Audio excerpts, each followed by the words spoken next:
You look.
Joe Rulin along with Jim Childs and this QCTV Sports is exciting. It's a power matchup. There's a lot of juice in the air when these two teams get together. Yeah, it is, and this is coming off last year's overtime loss by 2 points in the sectional to the state champion, eventual state champion, Elk River.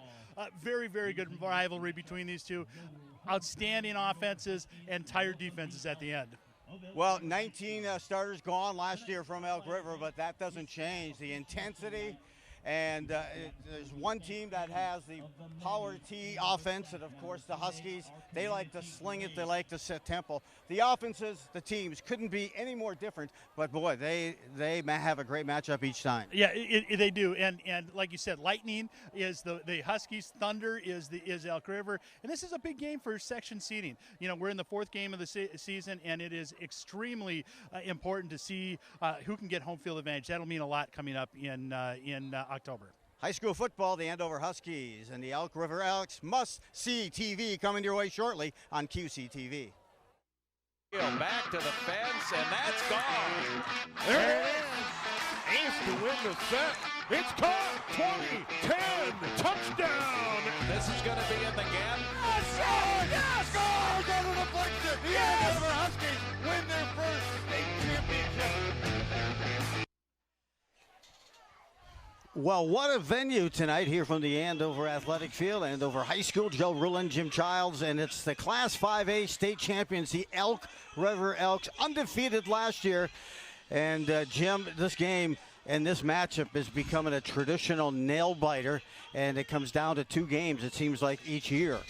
It does. Since Elk River has come into Section 7, these are the 2 best teams, and that's unparalleled for the last couple of years. Last year Elk River really beat up the Huskies during the regular season, and then just a thrilling game last in the sectional final. Probably could have been the state championship, honestly. And now it's this year's a new year. Wipe it state clean. We've got some injuries. We've got some new starters. It's going to be a fun night to see these 2 teams match up. And we had a chance to be on the field before, but that tempo is one thing. But certainly the Huskies have been hitting the switch on their opening kickoffs, taking them to the house, but also defensively as well. Meanwhile, Elk River, from an offensive standpoint, need to get things going. They've had some turnovers late in games, lost games in the fourth quarter, so unlike them. But I know Coach DeVellis also likes to keep them focused, especially after that loss to Mankato West. Yeah, and, they rebounded nicely last week. And then, Joe, you had a chance to have a little conversation with Coach DeVellis right before we came up here. And here's what he had to say. Coach Tom DeVellis of the Andover Huskies, and an impressive win last weekend versus Cambridge. A week before that lost to Mankato West, who probably one of the best teams in the state. Yeah, they were pretty good, and so it was nice last week bouncing back a little bit. There's some things that we have to clean up, and when you play against a team like Elk River, some of the stakes we had in that ball game, we just can't afford to have tonight. So, our kids worked hard this week, and we're excited about hopefully having a good night tonight. Well, the 2 teams, when you are facing one another, you produce some big numbers and some great shows for the fans. Expect the same thing tonight? Yeah, Steve talks about how they graduated 19 starters, but he's a good coach. He has a great football program, and so even when he says they're down, right, it's down by his standards. It's down from not winning a state title, but they're still a really, really good football program, and this is going to be a really good game tonight. You've got some X factors who bring some juice on kickoff returns, a couple this year already. What do you attribute that to? Well, it's part of it is having some, faith in that team, and also those guys having a little bit just kind of what you'd call gumption, I guess. Like, they want to return it. They want to house it, and that whole group wants to house it. And so it's nice because they look at it just like we look at an offensive play. So, we've got a couple nice get-offs in games with game 1 and the last week, and so we just hope something like that happens again tonight. Coach, good luck tonight. Let's stack a couple of wins together. All right, thanks. Appreciate it. Well, that just speaks volume about setting that tempo and excitement, because see what we can throw together. Well, we got a clip from last year, and of course that winner, all the chips on the table. The winner advances to the state tournament, and you can see we just have the overtime of this exciting game, Jim. Yeah, and Elk River got the ball first. They scored on a touchdown from Nate Osterman, who is was the Mr. Football. And then what a catch by Teddy Heller here! It's a deflection. Landon Nelson with it, and then this right here, Joe. That was the play, the moment right there. Stopped, the helmet stop of the ball right at about the 2-inch line by Nelson. But that sent the Elks 51-49 to the state tournament. And wow, they didn't disappoint. They continued to go undefeated and winning the Class 5A state tournament. So we're going to return right.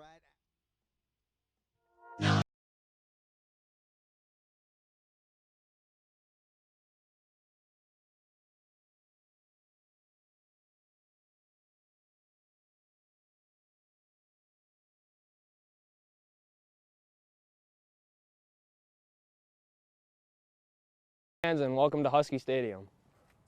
Tonight is Staff Appreciation Night, and we welcome the players, families, and fans from Elk River.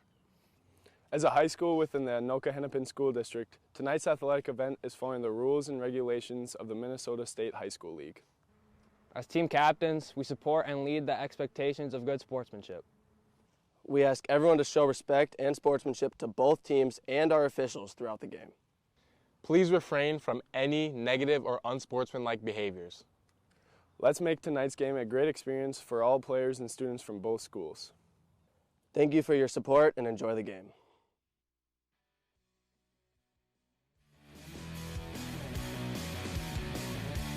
Jim, nothing like high school football, and more so here at Andover High School.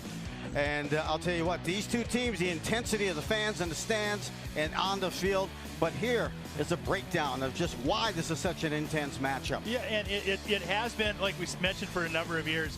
And just as we get ready for the kickoff, the Huskies did win the toss, and they're going to defer. But these teams, to the second half, these teams have been locked up in basically the same amount of offense, just different ways of getting there, same scoring. This is going to be a good night tonight, and you just never know what's going to happen with Elk River and Andover. Ready for the kickoff here as Andover will be moving left to right, about a 15-mile-an-hour wind, and it's not real relevant right now, but could be later in the game. Back again here for Elk River in the white, ready to receive the opening kickoff at about the 12-yard line. They move it along the right side to the numbers and brought down near the 30-yard line, and they will probably get their first offensive set of the game here at about the 29-yard line, their own here for the Elk River Elks. Yeah, it's Gavin Schmitz, who we're gonna talk about, number 28, a lot tonight, both offensive and defense. He is really the key weapon, and as we get a chance to look at Coach Tom DeVellis there in his fourth year, he's 25-5 since taking over the helm of the Huskies. Two of those losses have come to Elk River. We'll talk a little bit more about that as the game unfolds, and bringing to the line is the quarterback, Van Drill. Van Drill, a senior. Hog snap, fumble right out of the gate, and the Huskies, I think, are on top of it. Van Drill lost control as he was pulling back from behind center off the snap. It'll go to Elk River.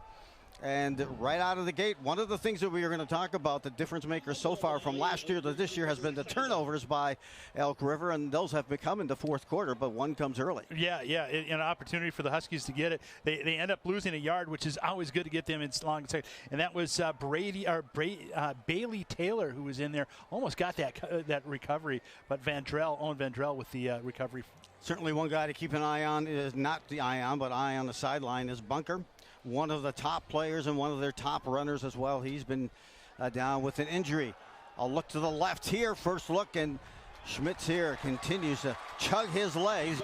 Picks up about 5 on the play. That's going to leave third at about 7 for Elk River. And you're going to see, hey, that power T formation. You've seen Rosemount. They've decided to bring it on. I know other high schools as well. And it's run like magic and led here by Owen Van Drill, the senior quarterback. Van Drill getting some good instructions, and the great thing is he just has to run the play. We've talked to Coach Hamilton time and time again. He says there's no audibles, just run the play that's called. Set again, the 3 backs across, and the 2 tight ends are tight. Scans the field. Now ready to take the snap. Off to the left side, finds an opening, splits the defense and finds his way down to the 44-yard line. Schmidt once again. Schmidt on the season, oh, by the way, has had himself another outstanding season as he comes in. Gavin Schmidt, 839 yards rushing last year. This season he's got 378 yards rushing and 46 attempts, 4 touchdowns. But here's the key thing, Jim, 2 fumbles. 2 fumbles, and he's the only receiver running back that has any receptions, too. So he can sneak out of the backfield and be a weapon in the air. If you're looking for an aerial attack from Elk River, won't happen. To the right, a cut back and a good look here. The first chance on the run. That time, gathering was Dante Sass. He's a 180-pound senior. Get a look at the stands, the fans, and the activity and action going. Coach Hamilton there, he calls all the plays, doesn't have a card. he knows them by heart, and he gets them out. And, the Huskies' defense is still their traditional 3-4, but they are bringing up 2 linebackers, and it looks like it's really like 5 down linemen. And we saw OFA with a blitz, the last one. Handoff, redirect to the left side. Nice tackle, hanging on and not allowing the runner to advance. The misdirection and that flow, and I'll tell you, almost like the art approach of the exchange by the handoff on the pivots is such an art with his offense, and held for no gain that time was Schmitz. Yeah, so the Huskies defense is easy. play, do your job. It's the New England Patriots. Do your job. Don't try to do anything more than your job. And that was Austin Bengali staying there and being able to get a nice tackle. Huskies with this type of offense, no cornerbacks tonight, pretty much safeties. They'll look to the right, holding onto the ball as Van Driel tries to get around the edge and may have the first down. And those are the plays that you saw Osterman last year, who's now at the University of Minnesota. He would take to the yard. But this one, Van Driel, held on it, good fake, put it on his hip, and short of the first down by about a half a yard. This is going to be 4th and a half a yard for Elk River. They are at the 47-yard line of the Huskies' opening drive. By the time they take this snap, it'll be south of 8 minutes to go. Here in this first quarter, Jim, what emotion. Gotta love the action in the field of this game and the energy. Snap right up the middle. First down for the Elks as Van Driel forges his way ahead with help from a cast from behind. Yeah, we didn't really see that from Osterman last year. It was always either a dive or something to the outside, but nice job by Van Driel. Big quarterback. He's 6'3", 190. And a big line as well. Yeah, and their line, 285, 310. They've got some big boys, some movers out there. Number 77, Isaiah Campbell, 6'6", 310. He's just a junior. He's got plenty of time to grow. 1st and 10. Elk River on the move. They come in with a record of 1-2. A win last week over the Saints. Their first handoff to the right side and brought back, and Till moving the feet, continuing to chug, and that may have been a misplay there because it was Campbell at 6'6", 310 who ended up carrying the ball. Yeah, it was a fumble. Bunker fumbled. And it fell right into Isaiah's hands. You see right there, it gets popped up. Isaiah Campbell somehow gets it, and he's gaining. He gets about 3 more yards. So it'll be a 2nd down and 4. Well, the Huskies had a chance to jump on an opening possession, opening snap fumble by Van Driel. But Elk River has overcome that. And since then on the move here. At the 39-yard line of Andover, Van Driel gets ready to take the snap. Power T formation, handoff straight up the middle. And continuing to chuck and move their way. Number 3 on that carry, Courage. Yes. So Courage gets a first down. Courage this season, 45 carries, 220 yards, and a touchdown. So even if you see it coming, there's nothing like the experience of it live and on that field. And Jim, I'm going to take us back here later in the game to the 66-60 game that you and I had a chance to call in a storm, in a blizzard. That was like magic trying to track the ball. So first down for Elk River. They are on the Husky 35-yard line on the move. This is their first drive to the right side. Chucking along is Sass. Sass gets outside by the tackles, moves ahead for a pickup of about 5 on the play here for Elk River. As I mentioned, Elk River 1-2. Jim, they had some tough losses the first 2 games of the season. Yeah, Brainerd and Chanhassen right now, and we'll see the rankings later on. But they're no secret; they're 1-3 right now. Ranked 1st and 3rd, and lost by really the last drive. So Elk River is 2 drives away from being 3-0. Good football team.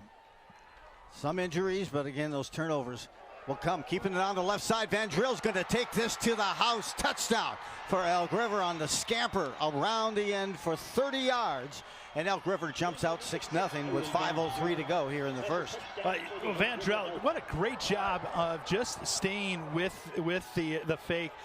Being patient, he hands it off. I thought he handed it off to Bunker. I was looking at Bunker I'm sorry, not Bunker, Gavin Schmidt, and he's able to take it in for the score. 31-yard officially as the touchdown. So, and they get you busy about working all the shifts and the handoffs and the shell game inside, and he did a good job of putting that on his hip, hiding it from the defenders, and scampering from 30 for the touchdown. This time to the left side, making a cut back and short, I believe, of the 2-point conversion. Yes, a nice save there by the Huskies defense to prevent the 2-point conversion on the attempt there by Schmitz. Yeah, kicking is never a thing with Elk River. Their first field goal last year was against the Huskies to bring it to overtime.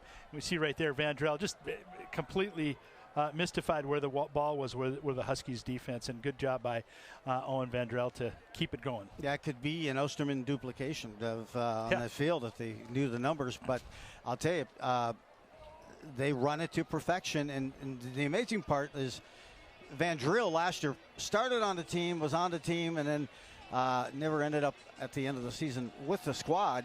So this is really his first full year of football, and the kid is so athletic. I know he plays baseball for Elk River as well. Here you get a look at Coach Hamilton. He's in his 13th year at Elk River and has brought home 2 state championships, including last year's undefeated season and their win over Mankato West. Kicking off will be Carter Bloom. Bloom will kick it off, and I think probably the best 2 return men in the state. Agreed. As they get looked and set here. Idafe there. It's a kick short. That's what I would have done. I don't want to put it in the hands of Davenport. Yeah, so nice job by Aiden Shaw, the wide receiver. He had explicit instructions to land on it. Iafe, of course, has taken one to the house on an opening kickoff, and last week Davenport did the same from 88 yards.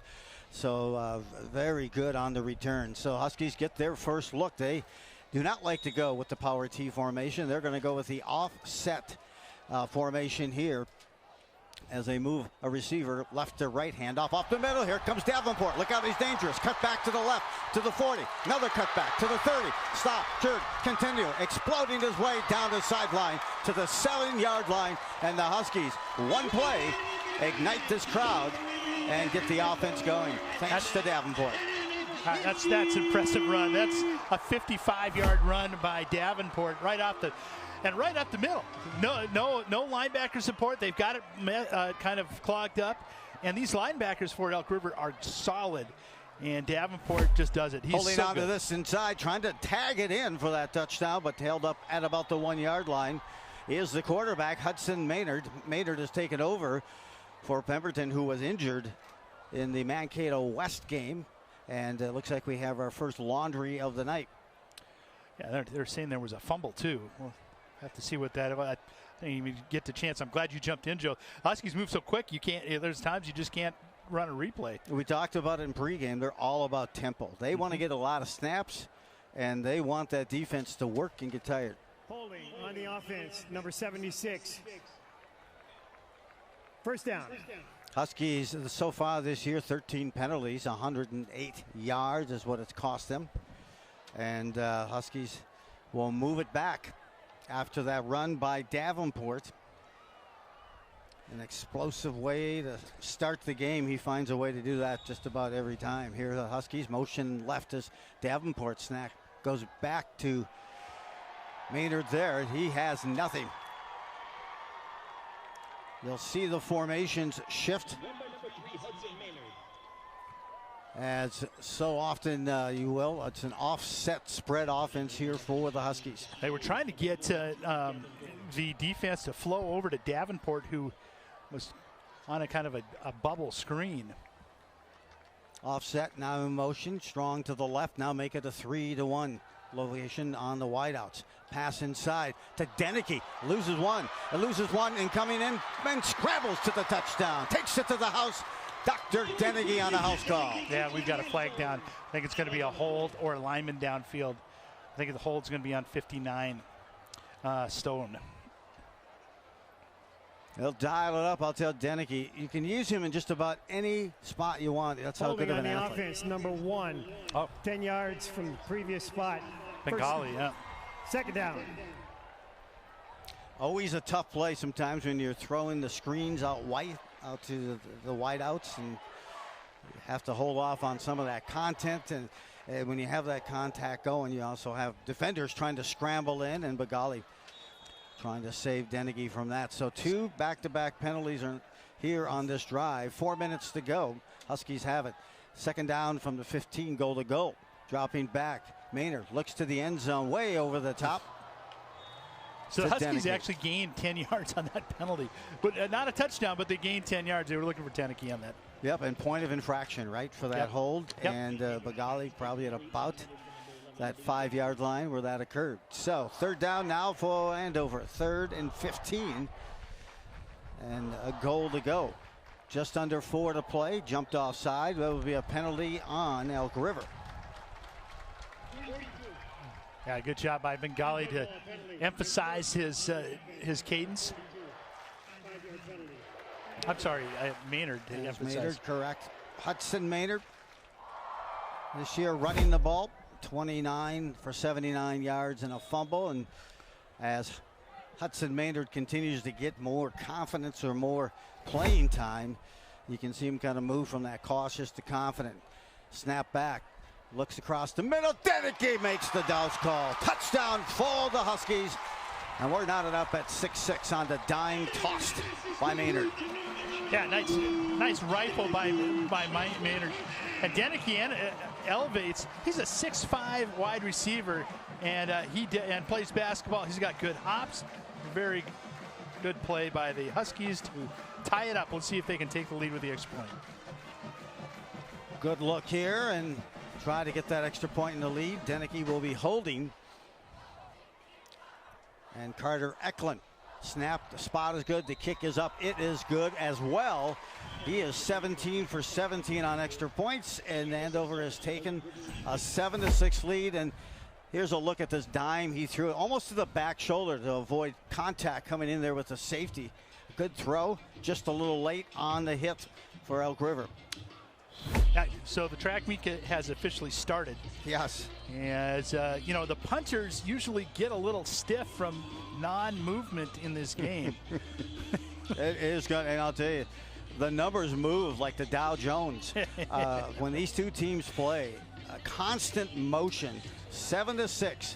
And it's what's so ironic about it, Jim, is that there couldn't be two different styles of offense. But it's how Elk River just matriculates the ball up and down the field with that offense, and the tempo and the efficiency in which Andover has their offense on display. And both schools have just really good athletes, and they have good programs. You see the numbers on both sides. Large numbers play for both teams, and there's a lot of fun. Picked up at the 5. That's a run back. Courage here will try to run that back, but a good job on defense. Just about 11-yard return. Good coverage there by Andover. Hey, let's take a look at the offense for Elk River. We've talked about Vandrell. We've seen these guys already. Let's talk about the front line. You've got Campbell, Shackle, Olson, and Rhodey and Bisick. All are on the front line. In the backfield, you've got Schmidt, Sassy, and then the wide receiver is Newhouse. He'll be on there for a tackle. He's a big fella. But nonetheless, we got it set. They play with those 2 tight ends and the 3 running backs, hence the power T. Handoff goes to the left side, scrambling, and all that motion picks up a pickup of close to 5 on the run that time by Schmidt. He is a load. You know, he's listed at 6'1", 200. He seems bigger than that. He just has a presence about him and is not afraid to miss contact. He lowers those pads, and boy, it makes it tough. In 2022, he had 839 yards rushing, 7 touchdowns. Meanwhile, receptions, Jim, you talked about it earlier. He led the team in reception yards with 229, 5 touchdowns, and 2 points. And here's Van Drill around the end, breaking coverage and containment. A run to the goal line, and Van Drill will make it. Iafe that time, striding to get there, but what a run. And again, they draw the ends in and that coverage, and Van Drill, 2 touchdown runs here in their second drive of the game. You know what's amazing, 80-yard run, great run and great fake, same play that they called on the last 31-yard touchdown. So he's sitting right now at 115 yards, not too bad for 5 carries. Well, a 2-play drive for Elk River. Usually you hear that from Andover, but quickly answering. And as you mentioned, the track meet is on with these two teams. You got to just love this. It's just one punch after another as they exchange. Here's the chance for the 2-point conversion. They're going to give Schmidt another run, and this time he tries to power. Second and third effort. Finally, he's in for that second effort and picks up the 2. 14-7 now lead for Elk River. Well, we've had roughly about 15 plays. 3 of them have been for 30 yards or more. 2 of them have been for 55 yards or more. And there you see Vandrell off on it. You can see his speed. He's a good athlete. FA trying to catch up. Just if it was an 85-yard run, they would have been stopped. Yes, you're right. Iafe here is really, he's got some burners, and I thought he was going to catch him at the end, but again, close up. Look at the offensive set here for Tom DeVellis is Bieberg left tackle, followed by Herbert left guard, Pelkey at center, Stone at right guard, Boynton then at right tackle, followed by Fry, Bagali as wideouts along with Aiden Shaw, Luke Deneke, who has a touchdown reception already, followed by the Magic, Demario, Davenport, and on that quarterback is Hudson Maynard. Maynard again took over in the game against Mankato West, in which Pemberton broke his left shoulder, a clavicle injury. He'll be out for about another 4-5 weeks, but anticipate. And the kickoff here to the dangerous dynamic duel. It's an onside kick, nicely handled, good poise there. They do not want to kick to that dynamic duel. So Kyle Mock sucks that up. And that's going to be a reward for the Huskies as they take possession now at their own 48-yard line with 2:46 to go in this first quarter. It's going to be quads here to the right. 4 receivers to the right in the offset offense here. Quick out, connects, and Bagali has this. Bengali down the sideline, not touched. Bagali, one play later, takes this to a house call. Wow! What a counterattack by the Huskies offense. One play, 52 yards, and Bagali makes a house call.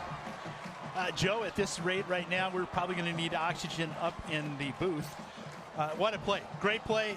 You could see that they were going to either send Davenport that way or they were looking for Bengali, and that channel screen is just an excellent play.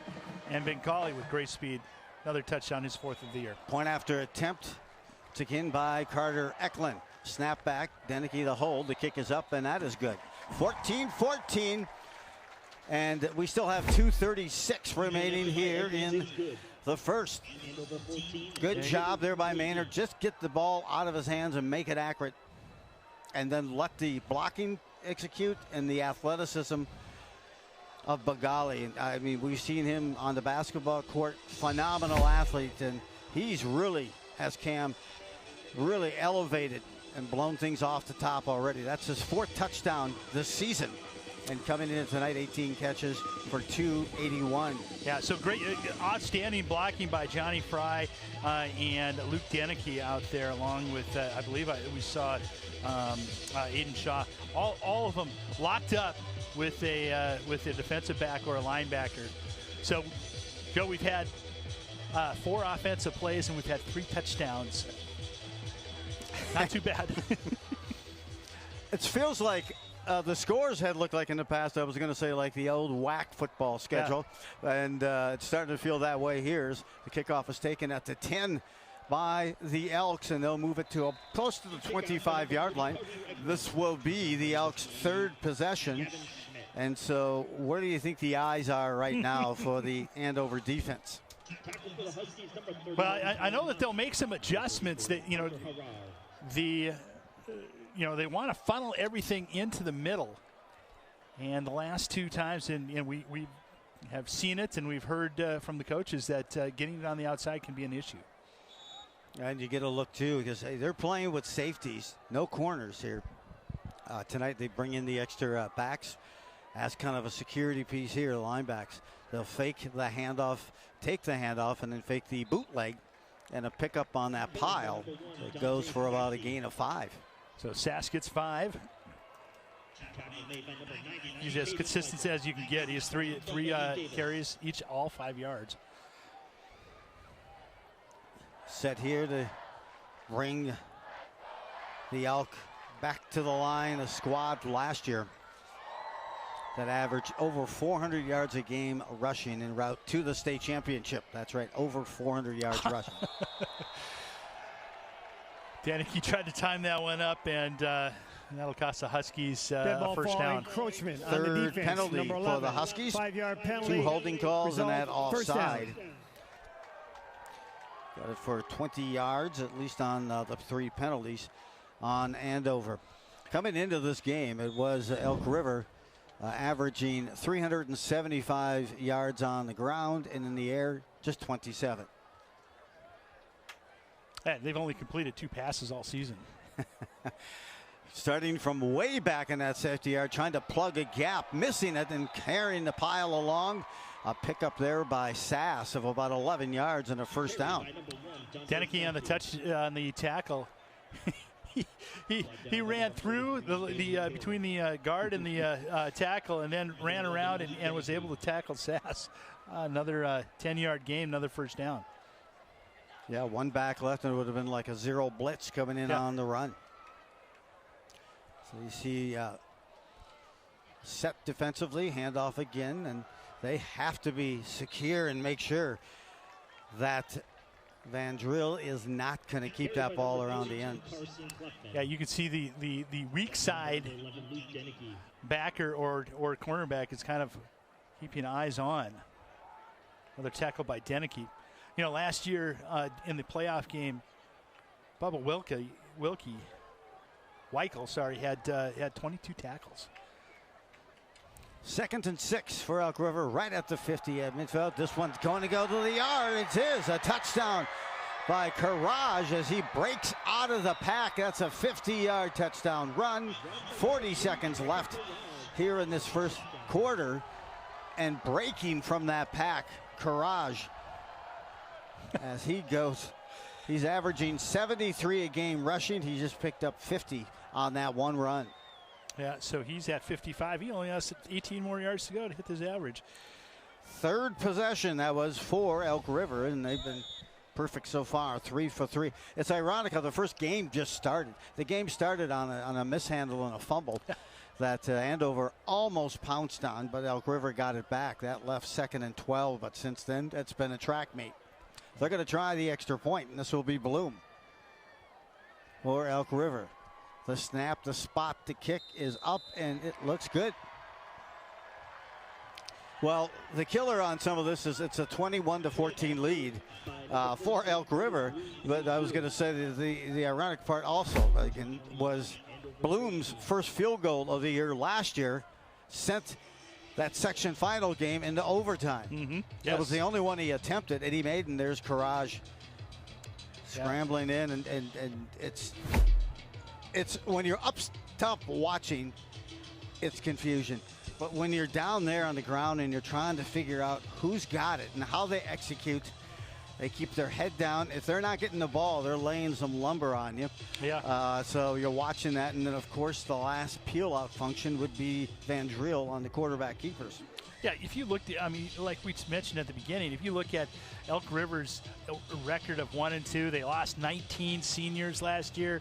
You know, woe is me. This team is dangerous, and they're coming in here with some desperation. Van Driel is doing a great job.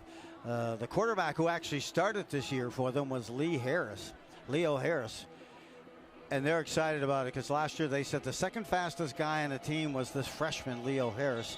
The first fastest was Osterman, who's playing wide receiver now with the Minnesota Gophers. Here's a perch kick by Elk River. A nice dime that way. Great job. That's a difficult catch coming off that line. Dive in to cover it and not give it up on a fumble. That's Wyatt Myers. That was just that was instinct right there, and actually he's a very good baseball player. He had to short hop that one right into his chest. Yeah, he did, and you can't hesitate with that play. Once it hits that turf, You don't know which way it's going to go. Third possession here. Buckle your seatbelts, ladies and gentlemen, if you have them on. This is must-see TV on QCTV. It's the third possession of the game for Andover, and they're going to ground this one up the middle to Davenport. They're able to contain him for 5 yards on that carry, and of course Davenport on the season has been dynamite as well, rushing for a total of close to 300 yards already this season. Around the end, here's Magali again trying to hold him up, and he doesn't have. He's going to go to the end zone on a touchdown. It's Bagali again. I can't believe it. 1 second left on the clock. Such a quick tempo. A quick out. They went after it and tacked it again. And Bagali races to the end zone, eludes a tackle, and has his second touchdown reception here in the first quarter. Well, 42 points scored in the first quarter. That is a lot of points, and we're just getting going. So this is like Tecmo Bowl. I don't know if you remember that. Yes. And each team has Bo Jackson. Snap, spot, kick is up and good on the season. Perfect on the season. 19 for 19 on extra points is Carter Eklund. Good job on the hold by Deneke and the snap, and I feel like I'm in Vegas right now. It's 21-21. It's blackjack. And look at this. Here's the thing. It doesn't seem like much of a throw, but it gets him in the spot, hits him to where he can take the ball and do something with it. I had thought he had stepped out initially. Yeah. Tough to tell, but he looked back to see if anyone had it. The tackle, I thought maybe was going to drive him out of play, but nonetheless, it's 21-21. Welcome to Vegas. Johnny Fry looked like he might have had a little of a jersey, but Deneke again with another great block to spring Bengali. So far, Hudson Maynard, not too bad. He's got 3 completions, 3 touchdowns. Yes, it's where else does this game go? How does it get better? As we'll see here, the perch kickoff. Andover down to the 25. Was going to take a knee, it looked like initially, but they'll run it out Elk River to about the 35, and we are at the end of a Vegas Blackjack Friday Night Lights here at Andover High School. 21-21 tie. Andover taking on Elk River. Second is coming your way.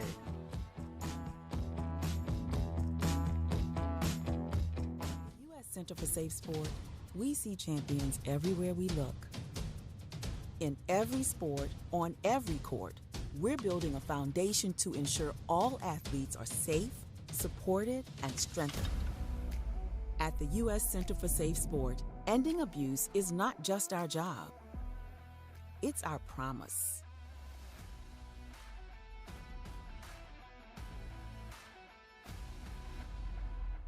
When a crisis hits, close to home and across the globe, nonprofits are on the front lines, ready to serve, healing, nurturing, rescuing, protecting, inspiring. The work of philanthropic organizations has never been more important, and it's donors and volunteers like you who make all this possible. Thank you. The Nonprofit Alliance.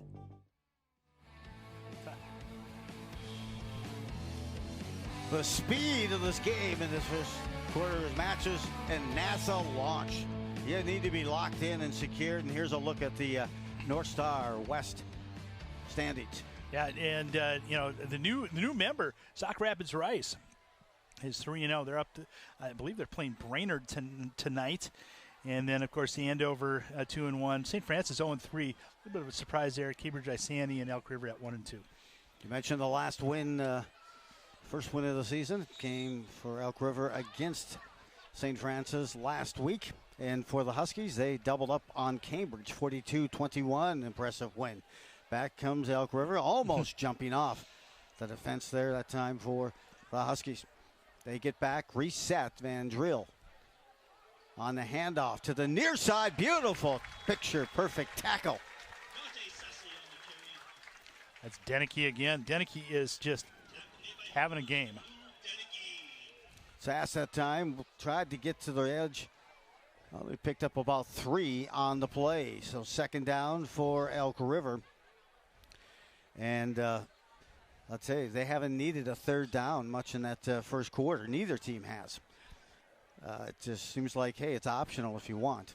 But first and second down, and the teams have pounced.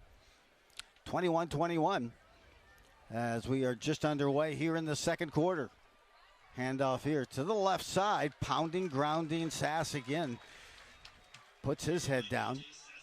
Weichel picks up the tackle there.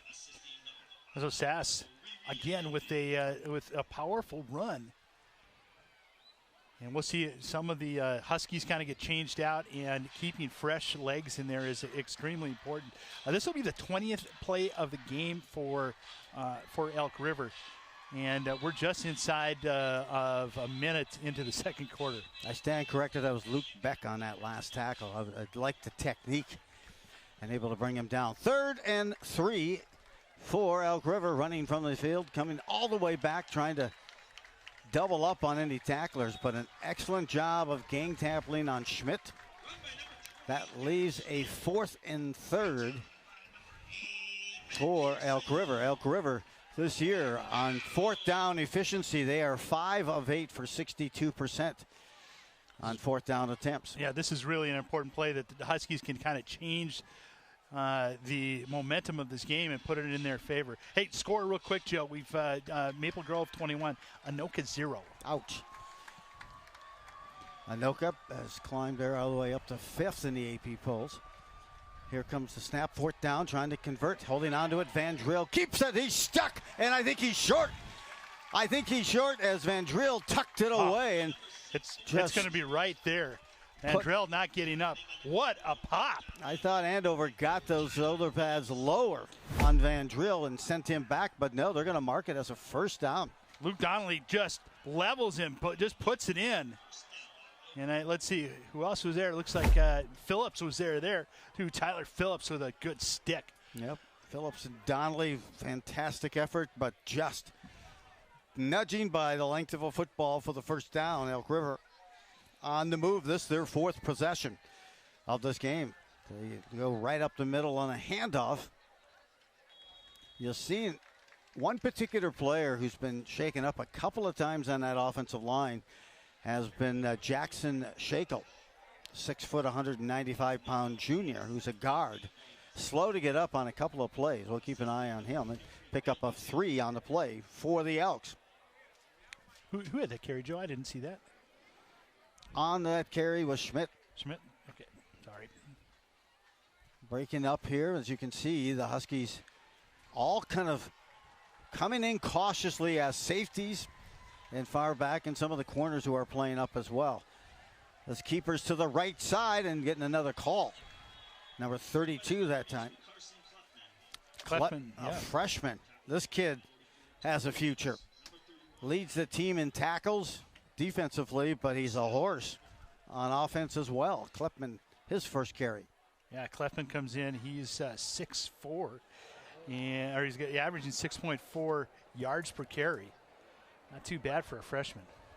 1st down on that carry by Kleppman. And Elk River moves the chains. They're at the Andover 42. Penalty flag is tossed. Schmitz is put down on the turf. And we'll get a whistle and see. I wonder if there's an illegal procedure. Let's see where that ends up. 3 penalties on the Huskies in that first quarter. And we'll see what's being assessed here. So there was conversations between DeVellis and the linesman after the last play, and I wonder if they're talking about a different lineup. Illegal formation on the offense, number 84. That penalty is declined. 2nd down. Yep, and so I don't think they're getting up to that line of scrimmage on some of it, Jim. So it's they have to have X amount of players on that line with your 3 running backs and your quarterback. Let's see if they make that adjustment. 2nd and 10 for Elk River. We're tied at 21-21. Around the left side, Van Driel's going to take this one. Has a chance to go to the house Deneke tried to chase him down. He won't catch him. Third house call of the first half for Van Drill. This one from 42 yards out. And Elk River reclaims the lead, 27-21 here in the second. So Osterman last year, the last game in the sectional final, had over 200, I think it was 221 yards of rushing offense. That may be what Van Drill has in the first half. Tough offense to contain here. Here's the snap spot. The kick by Bloom is good. The 5A, they're still the 5A state champions. Yep. There's a 2022, but still the champions right now. You can see Van Drill just putting that on his hip. And he looks enough like he's too slow to move, or he's just moving slow, so there's no way he's got the ball. Yeah. And bam, he burst 3 long runs. Wow. So he's got 31 yards, 80 yards, and a 42-yard touchdown runs, along with Sass's 50-yard plunge, or 50-yard run. So 4 for 4 on drives. Our Elk River and Andover now gets a chance to counter and see if they can go 4 for 4. 28-21. And these teams have excellent defenses, and you're never going to guess it. But they do, and they focus on defense. It's just how well the offenses execute on both of these squads at such a high level. That's why last year's section final championship was just a barn burner and tough to see any team lose. But congrats to Elk River as they not only won that section but the state championship. We've got a whistle here as maybe somebody. Was it a fair catch? Oh, there was. Is there a flag down? Yes, there was. I think they're going to call offside on Elk River on the kick as a. You know, one of the reasons why the dead ball penalty, encroachment on the kicking team, 5-yard penalty, re-kick. Please reset the clock to 7:44. So one of the things that the Huskies are not going to match Elk River in is total offense, because they've got a shorter field. They're protecting against the run back, which hasn't really been a benefit either way. Yep, here tonight with the onside kick. Bloom again. Squib kicks this one, gets through the legs of Andover, and finally they'll just pounce on it and not try to do too much. And you know, that's what sometimes Elk River or those other teams want you to do, so they can try to do a little too much and strip it and cause a turnover. But here we go. 4th drive here of the first half, the first of the second quarter for Andover, and it's been the Bagali show. And Maynard unleashed here in that first quarter. 2 touchdown receptions for Bagali, 3 touchdown passes for Maynard. This is from the 35 again to Bagali. He's flitzed the defense, and he's a horse to take down. A pickup 11 for Bagali. So we'd mentioned that starting that drive, the Elk River Elks had 20 plays. That was the 8th play for the Huskies so far. So you talk about tempo. Yeah, that's definitely offense efficiency. Handoff this time up the middle. There's Davenport. He breaks the tackle, keeps those feet moving. The pickup of 9. And second down now for the Huskies. He's up to 70 yards. He's got 3 carries, 70 yards. Easy for me to do math when they've got such few carries. I mentioned coming in, Pemberton out with the injury. Maynard taking over here. This will be a first down. And Maynard does what he's comfortable doing, certainly keeping that ball, putting it down, and charging ahead. So he's got his first down. We saw some good scrambling ability against Mankato West. As I mentioned, coming into tonight, he had 29 rushes for 79 yards. This one around the end, trying to bust it loose. Again. Get it to Bagali. 21 yards on that one right now. He is sitting at 140 in yards. Quickly line to the left. Another quick throw to the left. Here comes Bagali. He'll find the energy. He'll find the end zone. He just stepped out of bounds. They're just loading it up, getting the offense set. And why not? Yeah. Feed the beast right now. Yes. And he should say FTB, feed the Bagali. And he's continuing his dominance. And that's exactly what this offense will induce when you have this pace. Yeah, and to be honest, the one good thing about this is it's allowing the defense for Andover to truly get a break. They had 2 drives of 2 plays or less, and they're getting an opportunity now to get themselves reset and ready to go as they'll come back on.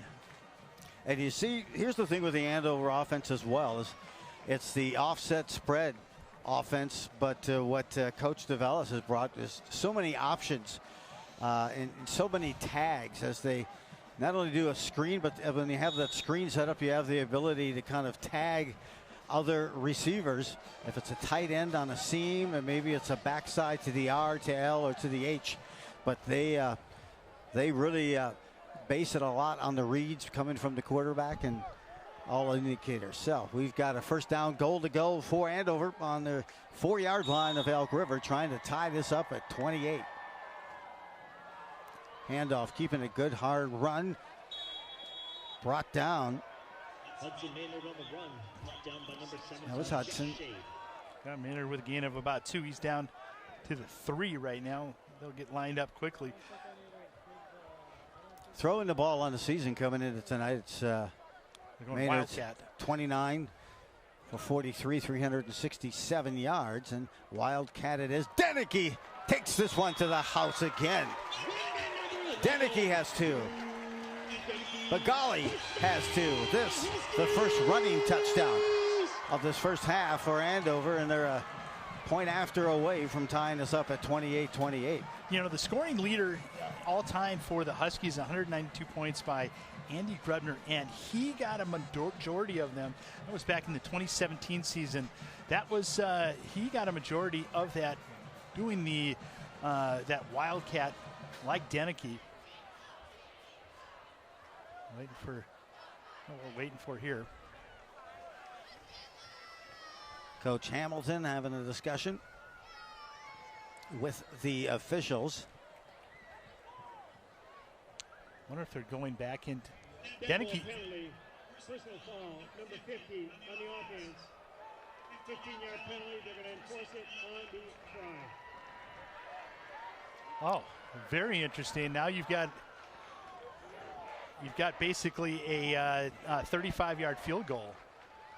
Luke Herberg whistled for that personal foul penalty, so get a chance here to get a look at the leg here of Eklund. This will be one of his longest extra points of the season.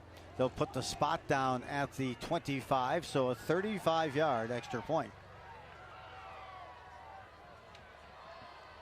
Almost NFL-like. Yeah.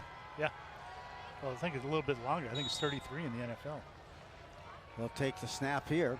The set by Deneke, the kick by Eklund. That looks excellent. Great job. Good kick. Yes. Put that in your portfolio and on your mental hard drive when you need some extra yardage or points on a drive. Nice by Eklund. Here's the power move here on the Wildcat. And let's see if we can, not seeing what happened with number 50, but anyway, another good drive. There, but yep. Excellent drive. Both teams 4 for 4. Punters are optional here tonight. And 6 minutes left in this first half. And Jim, we may be the first 2 announcers ever that are going to need an IV to hydrate here at halftime. Yes. But what juice. I wasn't kidding. There's plenty of juice on the field in pregame.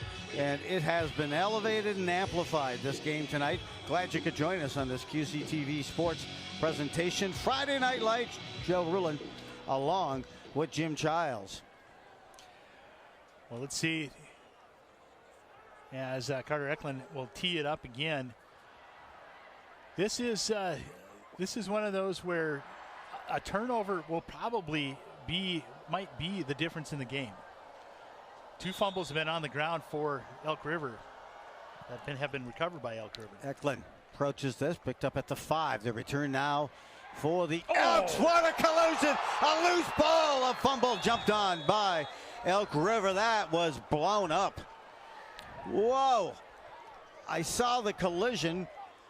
Courage wore the brunt of that as he took the tackle from the Andover player, which is still down. He is still down. And then suddenly a ball comes launching out of that tackle. And 2 fumbles so far. Both have been recovered by Elk River.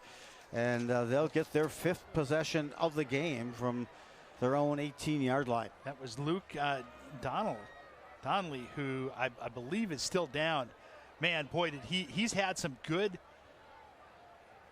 tackles, and he's getting up. Fortunately, that's 31, not 21. So Kyle Mock, who we saw earlier with a nice play, and just levels him. Yeah, they went high-low on Courage that time, causing that fumble, and fortunately pouncing on it was Elk River to retain possession, and that's where we send right now. It's, oh gosh, full throttle. This has been literally a full throttle offensive night. 28-28. And we're not even halfway through. We have 5:53 to go here in the second. Lining up in that power T formation. The 2022 Class 5A state champions, the Elk River Elks. Held there, left side, and you can tell defensively you're kind of cautious because you want to make sure you got the right guy. And you're watching Van Drill.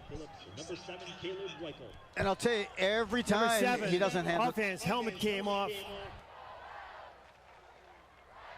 No penalty there, but just the helmet came off, I believe. So it'll be 2nd and 3. Yeah, he's got to come off. So, but when you watch Van Drill after every handoff, if he doesn't have the ball, it looks the same every time, which is the beauty of the offense. This one's left side again, surging ahead on a burst. That looked like Schmidt. Schmidt, he's starting to get lathered up. He's the leading ball carrier so far as just carries go, and he's at 10 right now, which is almost as many plays as the Huskies have had. The defensive coordinator, their plan for Coach Weichel is just tackle. You have an assignment to tackle a ball carrier when they come into that area, and the Huskies are just not able to do it as they have in the past. This run stymied near the line of scrimmage. That'll leave 2nd and 10 as a player down from Andover. And I don't know how there are not more players down. Maybe it's because of the lack of plays, offensive plays. But the contact and, wow, the impact down there has been unbelievable. This is one of the class acts that, and I don't know if we can get a wide shot of the Elk River sideline. Anytime a player's down for the opposing team, the entire team takes a knee, and really, it's a class act by a coach who's been doing this a long time and understands that injuries are part of it, but sportsmanship is also part of it. Well, keep in mind too, as you look at this offense from Elk River, Van Drill was not the scheduled starter for the season. It was a sophomore by the name of Leo Harris.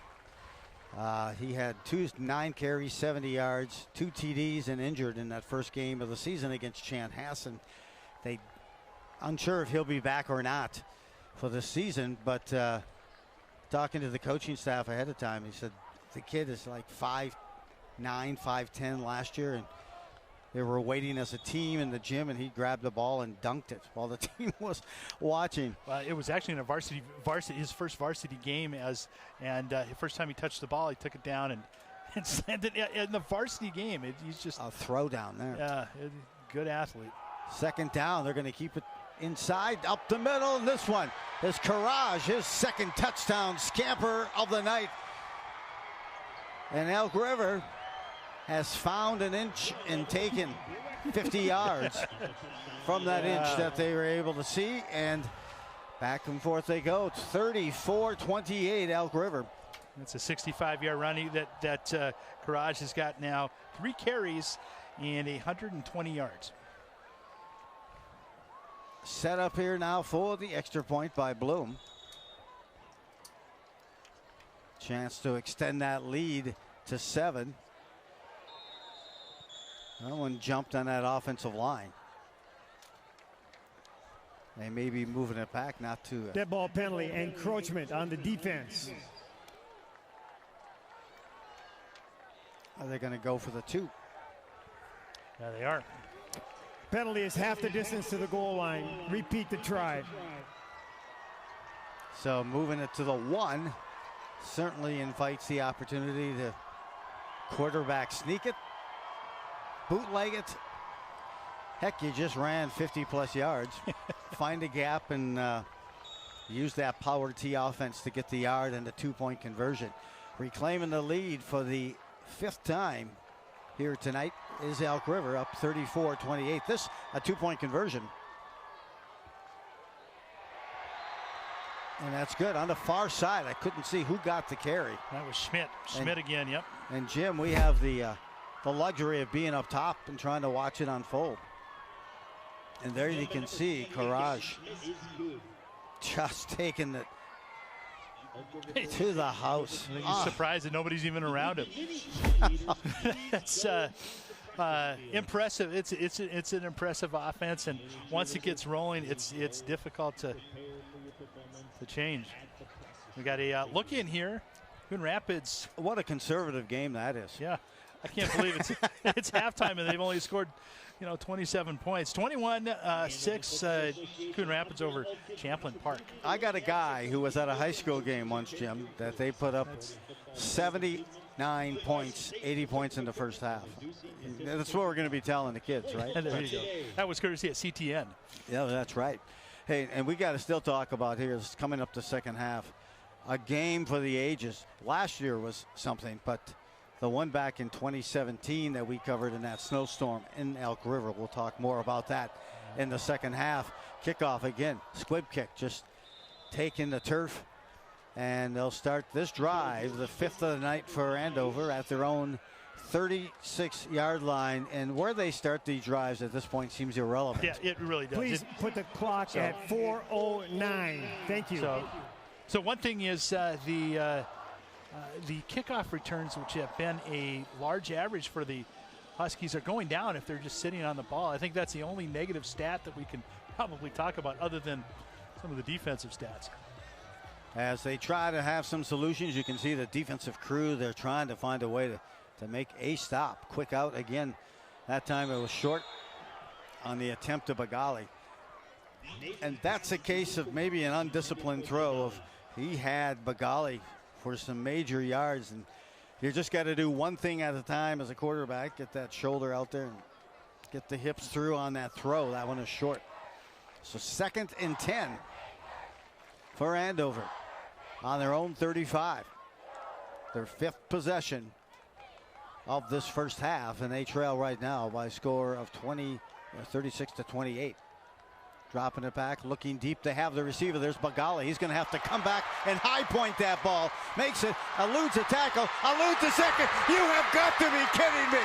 He's taken one for another house call for Bagali. His 3rd of the first half.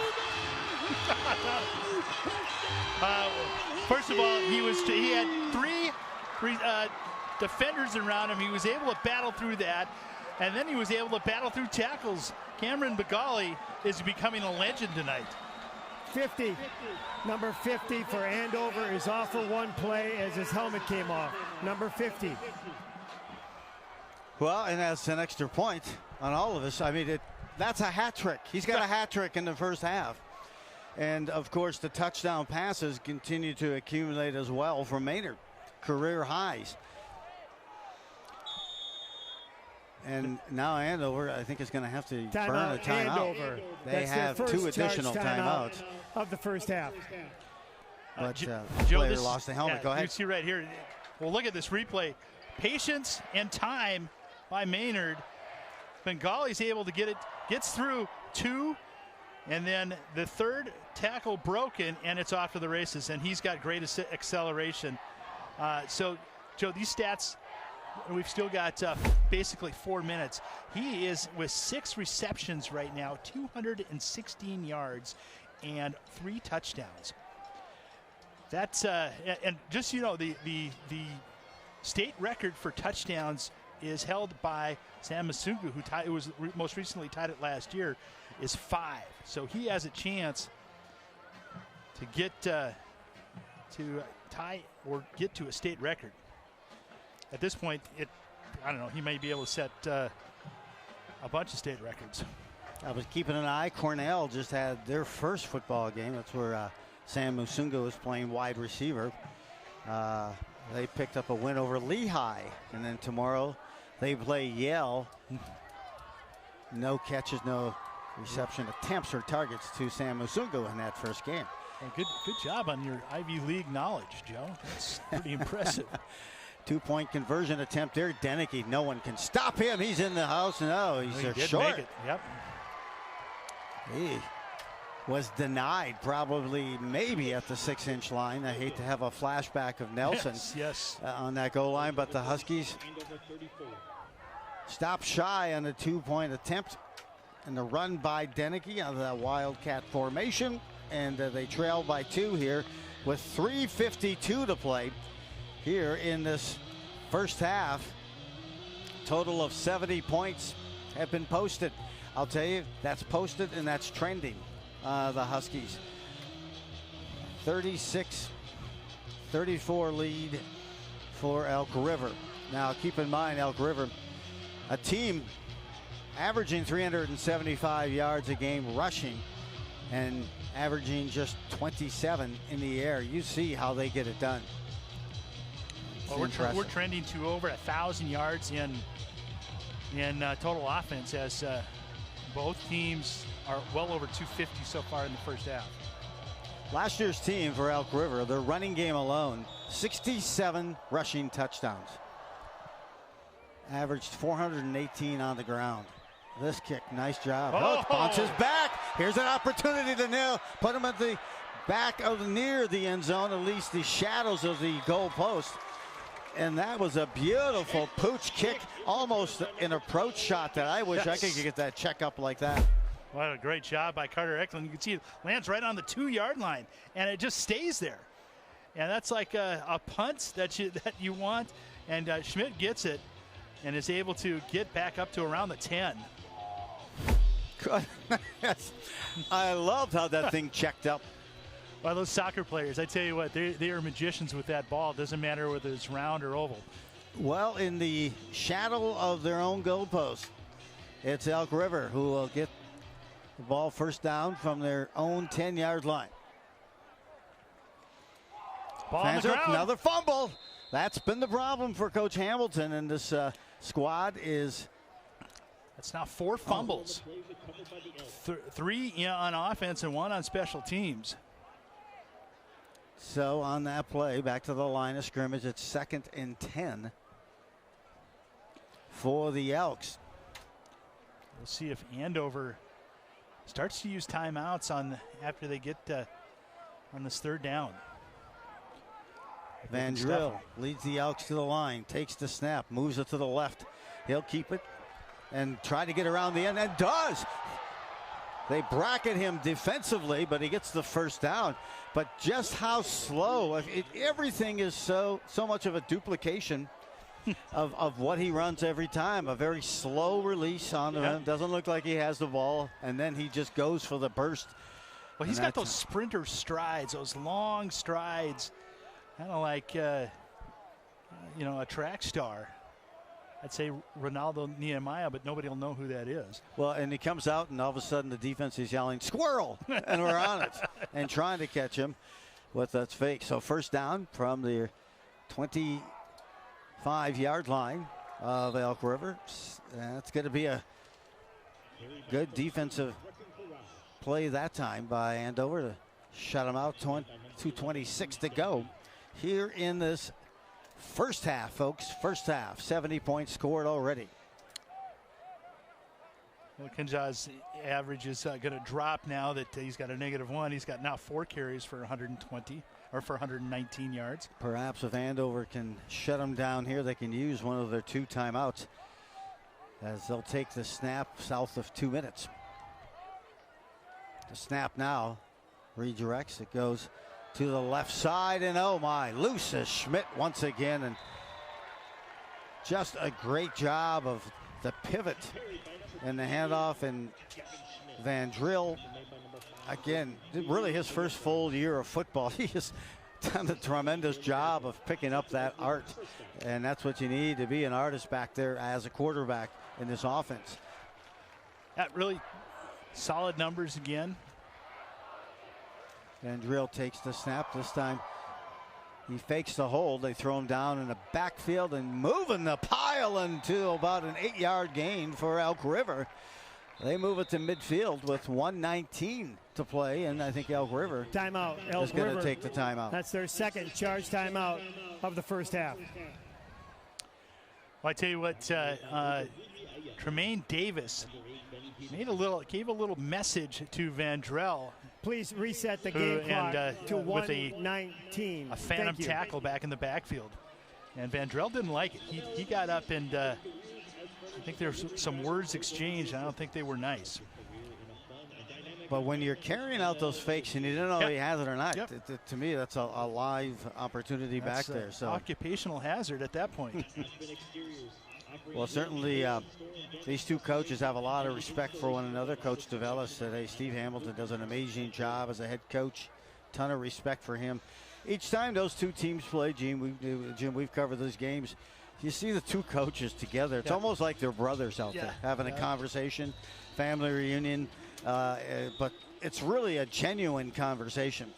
And It is, and like you said, the mutual respect. I would love to be a fly on the wall and listen to what those two, I mean, really very intelligent football coaches talk about. It's wonderful. From midfield, 3rd down, 2nd and 3 rather. Keeping it again, Van Drill. Loaded up and putting a tag. Van Drill is down, and that's they may be calling a shot to the head. Coming in and an attempt there, Andover. It was number 10. They're going to talk about it. I hope they pick up that flag, because that's just a runner, and he puts his head down as much as anyone. And for the safety, hopefully he's fine, but it's a bad call if that's it. Personal foul, targeting number 11, 15-yard penalty from the end of the run. I swear I saw number 10, and then I'm like, there's no 10 on Deneke. So, boy, that was a pop. He absorbed a huge hit there. You just hate to see that. It certainly, Deneke, the athlete and the leader that he is, that was in no way his intent. Guy's 6'5", and it's not. There's not a target. That's not targeting. So, and that's not the type of ball that Deneke plays at all. Nope. He's always above the line, and basketball above the rim. But Van Drill comes off. So it'll be interesting to see who we have coming in next. Whether it's Thompson. Let's see if Thompson's coming in next. Let's see. Maybe Mayer. There's still 1:11 left here in this first half. And Van Drill got the first down, and then they put another additional yardage at the end on the hit by Deneke. So we're sitting at first down on their own 30. This drive started on their own 10-yard line. For sophomore Brody Thompson's in now. Thompson getting ready to take this snap. Goes nowhere, tangled up.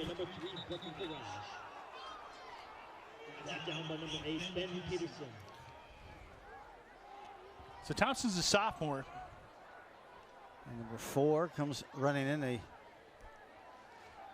That's the freshman. Well, actually, that's it. Yep. Handoff, another fumble. There's Schmidt going back, breaks a tackle and absorbs a big-time collision. And now Andover, I think, is going to take the timeout. Yeah, so timeout, Elk River. Oh, Elk River takes the Please timeout. put 27 seconds back on the clock. That's going to take it to a third and, gosh, about 13. yeah, there's a chance to look. So Brody Thompson.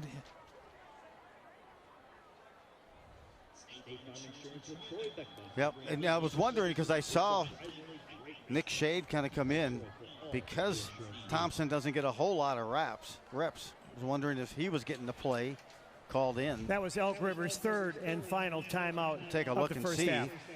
transpires there, but that does it. Trying to get a look and see if I can see Van Brill on the sideline. 27 seconds are left here in this first half. It's Elk River with a 2-point lead, 36-34. Punters not really needed here for the first half, not at all. Nope.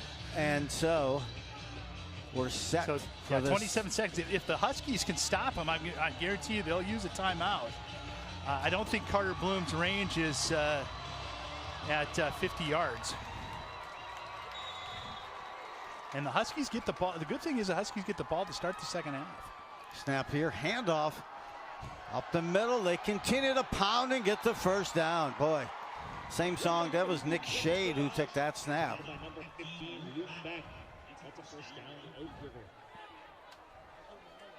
Quickly lining up for that first down. They have first down at about their own, or the Huskies 17, spiking the ball. Is quarterback Nick Shade, who typically hadn't taken any snaps at quarterback this season for Elk River. They've had to find replacements on the move.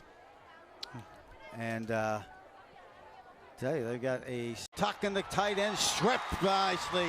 What a play on the stripped defensive effort there by Caleb Weichel. They're going to try a field goal now. They attempted that pass, by the way, to Nick Montic. So 0 for 2 on the passing game now for Elk River. But they will attempt the field goal here with 8 seconds left in this first half. Timeout whistled by Andover. Timeout Andover. That's their second charge timeout. 34-yard attempt for Bloom. He has one field goal already this year. Well, this I don't think it exceeded 30 yards. No, this is a good opportunity for the Huskies. You also look and think maybe it's a straight snap back to the kicker and they try to throw one here. So I'm scanning the Elk River sideline. I'm not seeing Van Drill. No. Well, the picture's been set. 8 seconds left here in this first half. It's been a track meet. 36-34, Elk River leads. They're going to try to extend their lead here with what appears to be an attempted field goal by Bloom. The snap. Set. The kick is up, and that looks good. It is. From 34. 2 seconds left, and now a 5-point lead for Elk River, 39-34 for those of you who are betting, and the over-under of the first half. Resilient team. This is a resilient team across the way, and they're going up against another resilient team, which is the Huskies. Wow. You know, we talked about it at pregame and a little at the beginning, but kind of the way that the season seems like it's gone the last few years for each of these teams is the team who wins the regular season game then gets to host a section, probably championship, depending upon how Rogers and all that plays out, and they end up winning. So it's this game, and this regular season game, just the fourth game of the season, is so critical for both of these teams. Here's another squib kick. They're going to let this roll back, and that's going to take us to the half. As And over this 10 Telly Awards.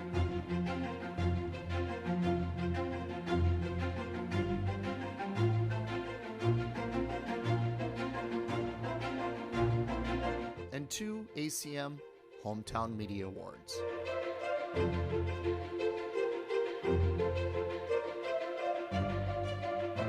QCTV is dedicated to providing high-quality content for our community. We are grateful for the support, and we look forward to another exciting year here at QCTV.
My name is Marsha Ford. I've been coaching in some form since it's probably 30 years. I've been doing some kind of coaching. I've been with the Andover girls. This will be my 14th season. I knew I wanted to be a teacher, and when I started swimming, I knew I wanted to be a coach too. I wanted to be able to mesh both of them together. Yeah, so we only lost one senior, which was pretty good, but we did lose a freshman, and she was one of our top swimmers, so that was kind of hard on the team, but a lot of the girls this year have stepped up, so we're back to where we were pretty much from last year, and it's looking pretty good. It's definitely unique in that aspect. I mean, it's a lot mentally, like, more challenging on yourself, so you know that it only counts on you for your events. And like, as a team, we do score points all together, but it's mostly just up to you and what you do in the pool at the time. Well, you don't get to breathe that much in swimming. You stare at a black line or a blue line on the bottom of the pool, so you kind of have to make your own stuff up. But I think the big thing is the camaraderie that you build with your teammates. It doesn't matter if it's masters or club or beginning or high school, they become like a family, and I think that's a huge thing, especially since you're all kind of going through the same stuff. They just want to have fun. They want to perfect their skills. They want to get better times. And that's kind of the thing. We put the posters up by the entrance and they all come in and touch them as they go. Another one that they have is actually academic. They want to have a team grade point average of like 3.5 or higher, so they're really focusing on all of it. Yeah, right now we're looking to get a full section team for when that comes. So we're looking to get 4 kids in each event. We're hoping to go to state for a relay or 2 or some individual events, but overall just do our best and improve throughout the year. I just want to have fun, stay positive for my senior year. And it's good so far, so I'm excited.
Even though we didn't grow up together, he's my favorite brother. Hey, sis. I'm the baby of the family, and he's the gentle giant. What you know about Port Georgia? Man, please, that's a classic. You know when they say people are a rare breed? Yeah, he's that. I'm sorry, I'll be back in a few hours. Don't worry, Shug, you know I'm for you. I know. Go get the football. That was my favorite memory. He was always for ya. This is a true story of me, Bridget Floyd, and this guy, George Perry Floyd Jr., my big brother.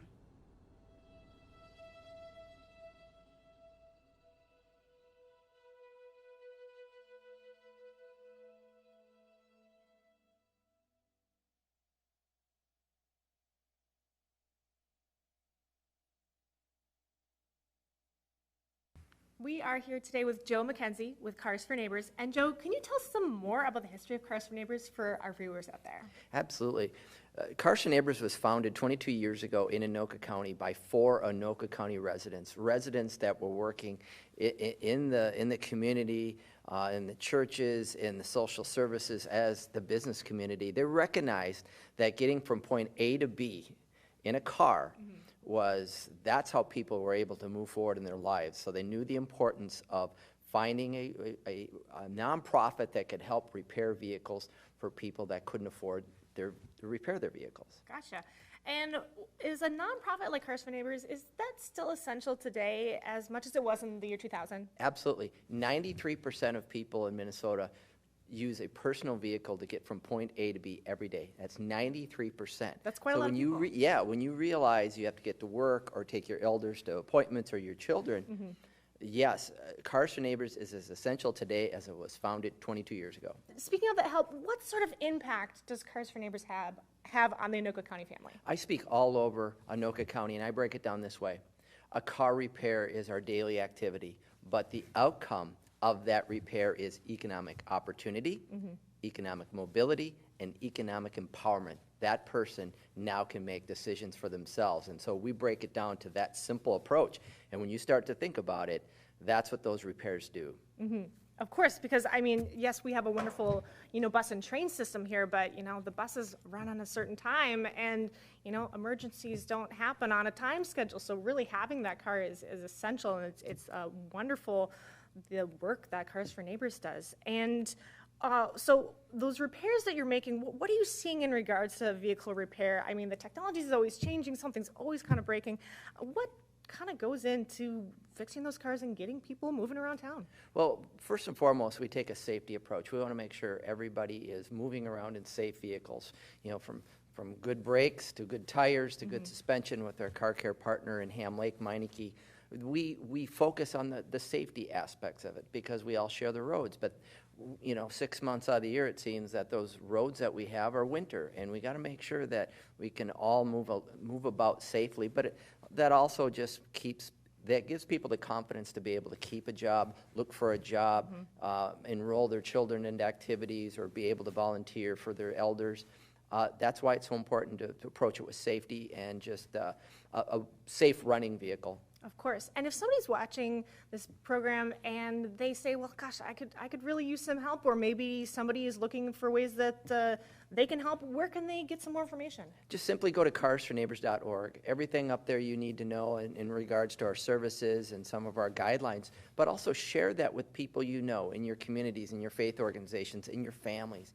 It's important that we reach all 4 corners of Anoka County with this type of service, because together we can rally, we can keep everybody moving forward in their lives safely, and just doing what they're supposed to do in their lives in regards to their work and their families, and just being part of that community. Fantastic. Joe, thank you so much for coming into our studio and telling us all about that. What's that website one more time? That is carsforneighbors.org. Alrighty, you heard it here, carsforneighbors.org, and if you'd like to help out, or maybe you need some help yourself, make sure you check it out. I didn't ask to be thrown in the streets with nowhere to go, but I did ask for help, and Covenant House was there for me. 1 in 10 young adults will experience a form of homelessness this year. For these kids who didn't ask to be put in this unthinkable situation, Covenant House is there, providing hot meals, a safe place to sleep, medical care, and love. They just really genuinely just wanted to help me succeed, and I'm succeeding. To learn more, go to safeplacetosleep.org today.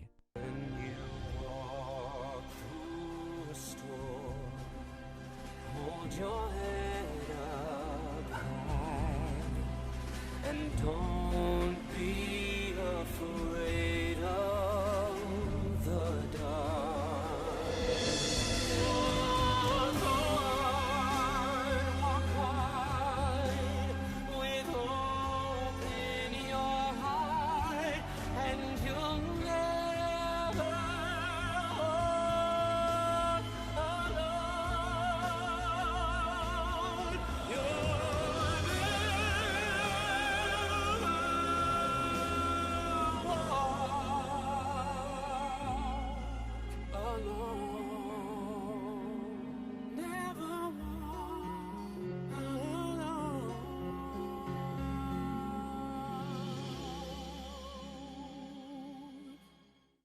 At the U.S. Center for Safe Sport, we see champions everywhere we look.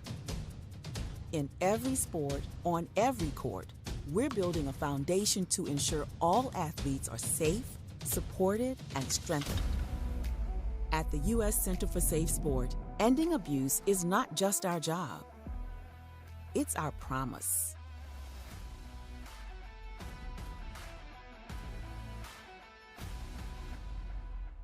When a crisis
breakthrough treatments, care, and cures. And MDA provides support to thousands of families like mine and Ethan's in communities like yours. Thanks to MDA, kids and adults can live life to its fullest. Join us and learn more at MDA.org today.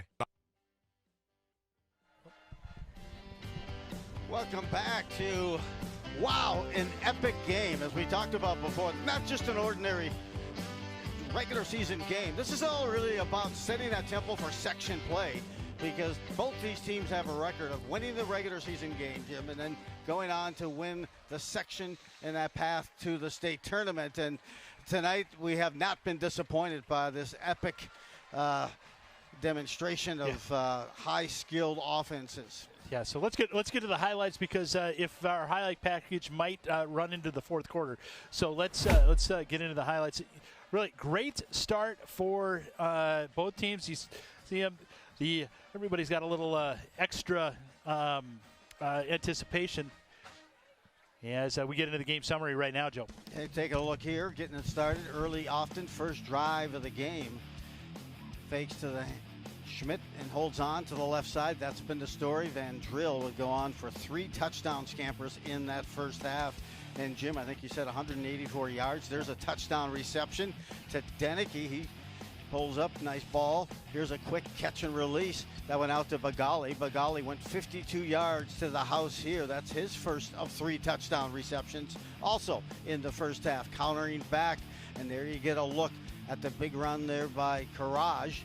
His first of a couple touchdown scampers. And meanwhile, once again, same song, different verse, different yardage, but same results as, again, Bagali, another TD run.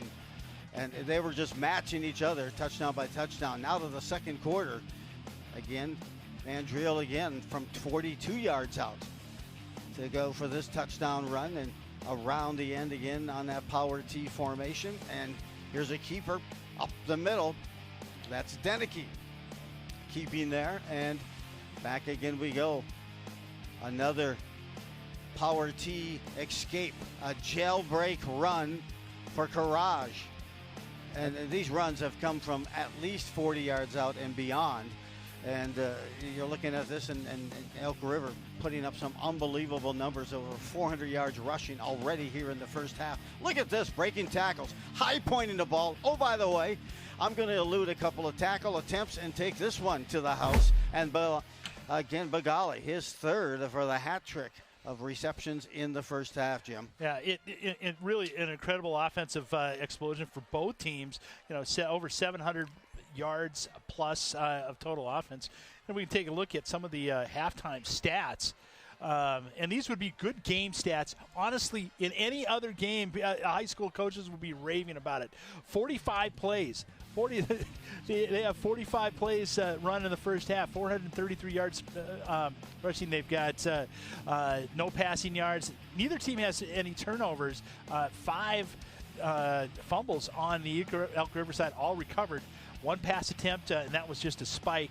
And the pass attempts for the Huskies, 9. Only one incompletion. So Maynard right now, what a start. 8 for 9, 226 yards. He's got 4 touchdowns. And Cameron Bagali, pretty good first half. He's got 6 catches for 216. So not a bad way to improve your Tecmo Bowl stats as we get rolling. And, you know, if you would have told me that Davenport had only 4 touches in the first half, you'd figure that the Huskies would be down down in a big way. They're not. They're right in this game, and he's got just 4 touches, but he's got 4 rushes for 70 yards. It's something not related to statistics would be the condition of the starting quarterback, Van Drill. And we're going to see if he is going to come back out on the field. He took a shot, and they had to be assisted off the field. As you get a look at the quarterback, Pemberton, Chase Pemberton there, who was out to a fantastic start. Yeah, absolutely, and they hope to have him back maybe 4 to 6 weeks. We'll see after he broke his clavicle, his left collarbone.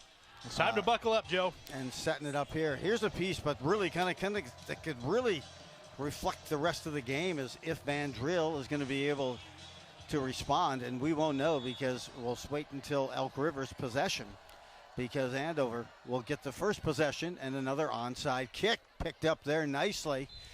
And great field position. They're going to start already in Elk River territory at the Elks 48-yard line. Here we go.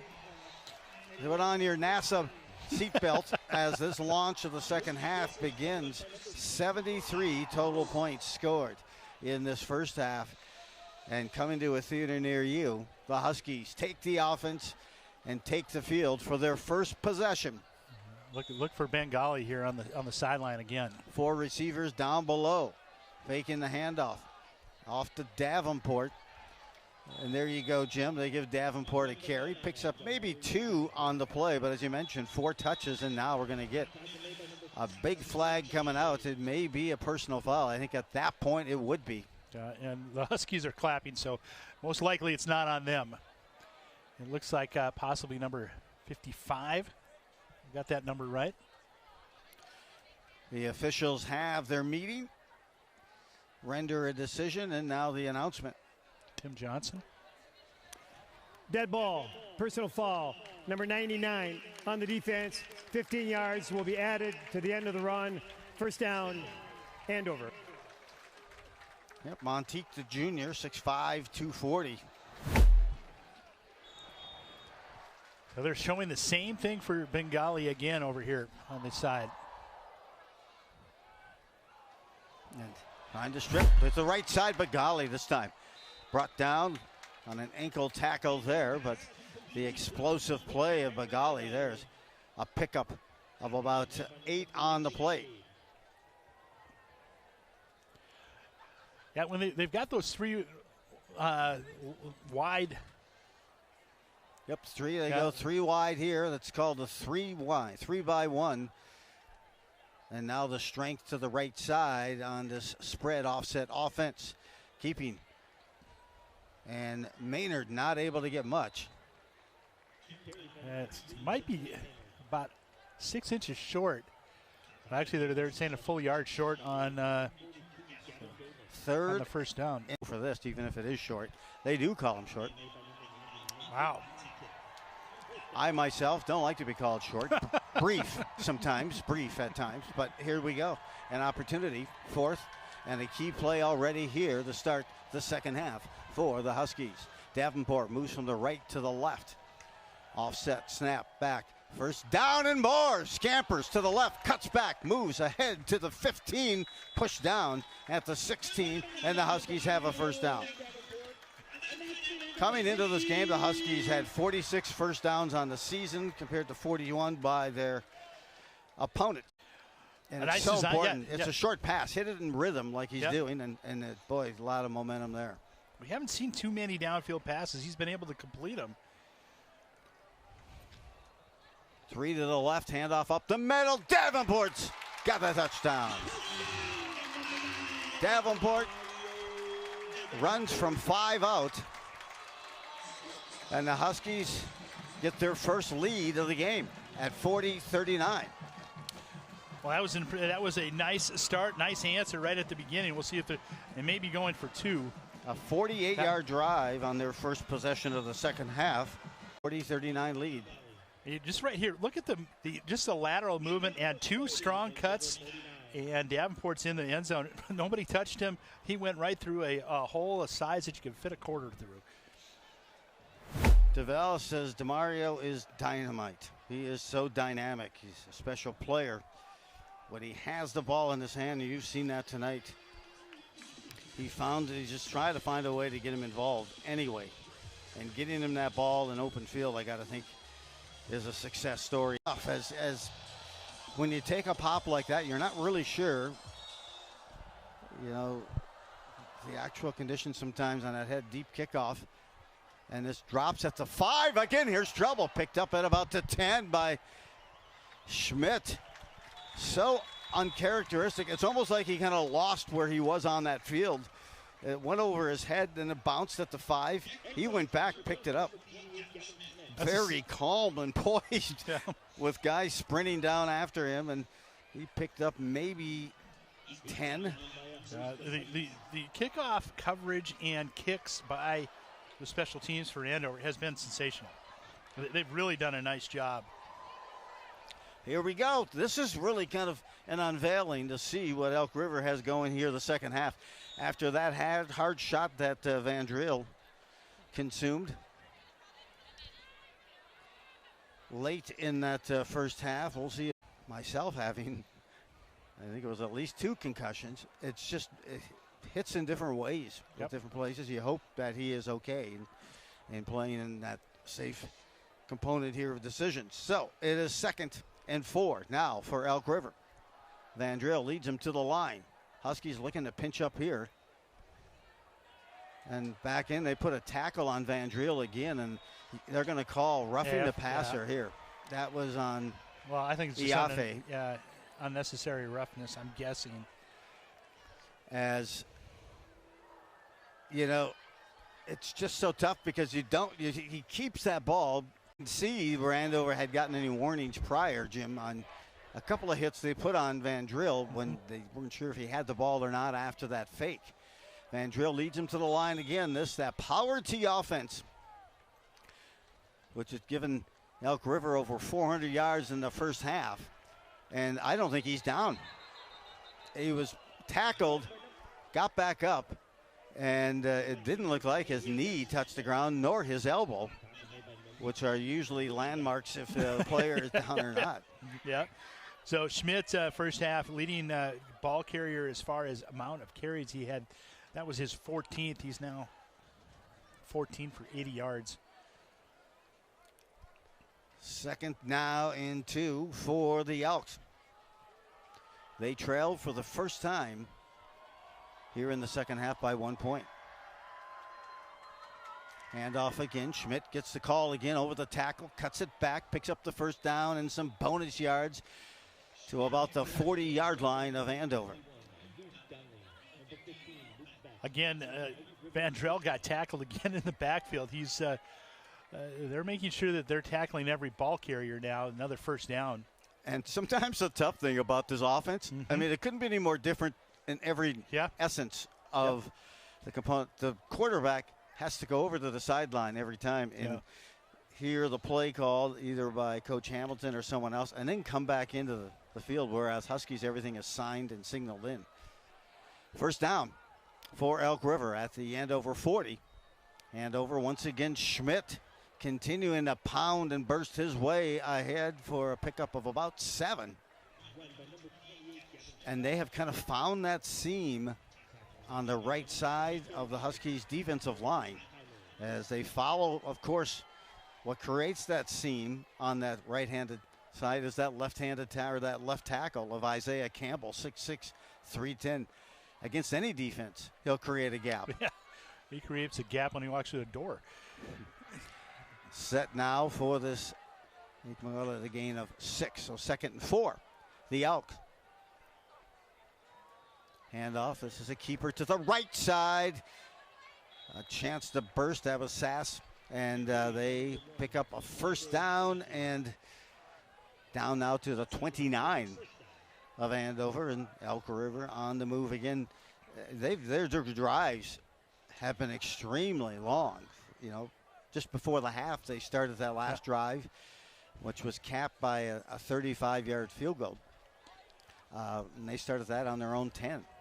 So Sass has, he's at 50 yards. 8 carries, 50 yards.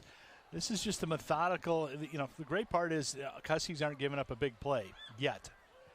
Again, Schmidt over the left side, leans ahead, and you just kind of get caught up in that legs, the blocks of everything else. You can see the Huskies bringing players in and out, trying to keep them fresh. Yep.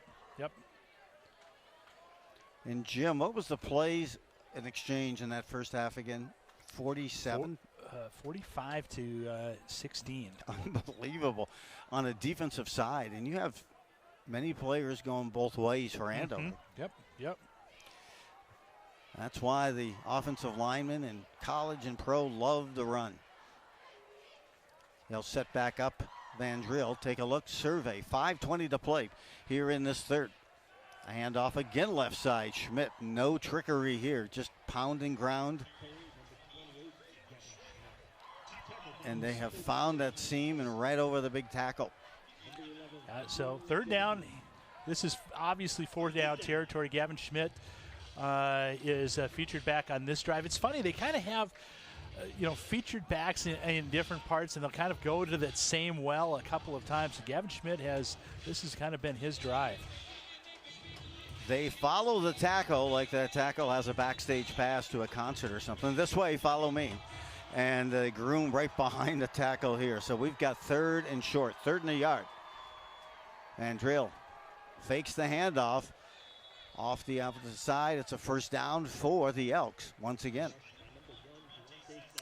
And so Sass makes that carry. 2 methodical drives, a methodical 47-yard drive by the Huskies that was helped out by a 15-yard penalty on sportsmanlike conduct penalty. Same thing on this one. This one started back on the 15. Another helped out by a 15-yard penalty. Yeah, they are starting to add up and becoming more critical as this game progresses. At the 15 now, Elk River, they're in the midst of another drive, the first of the second half.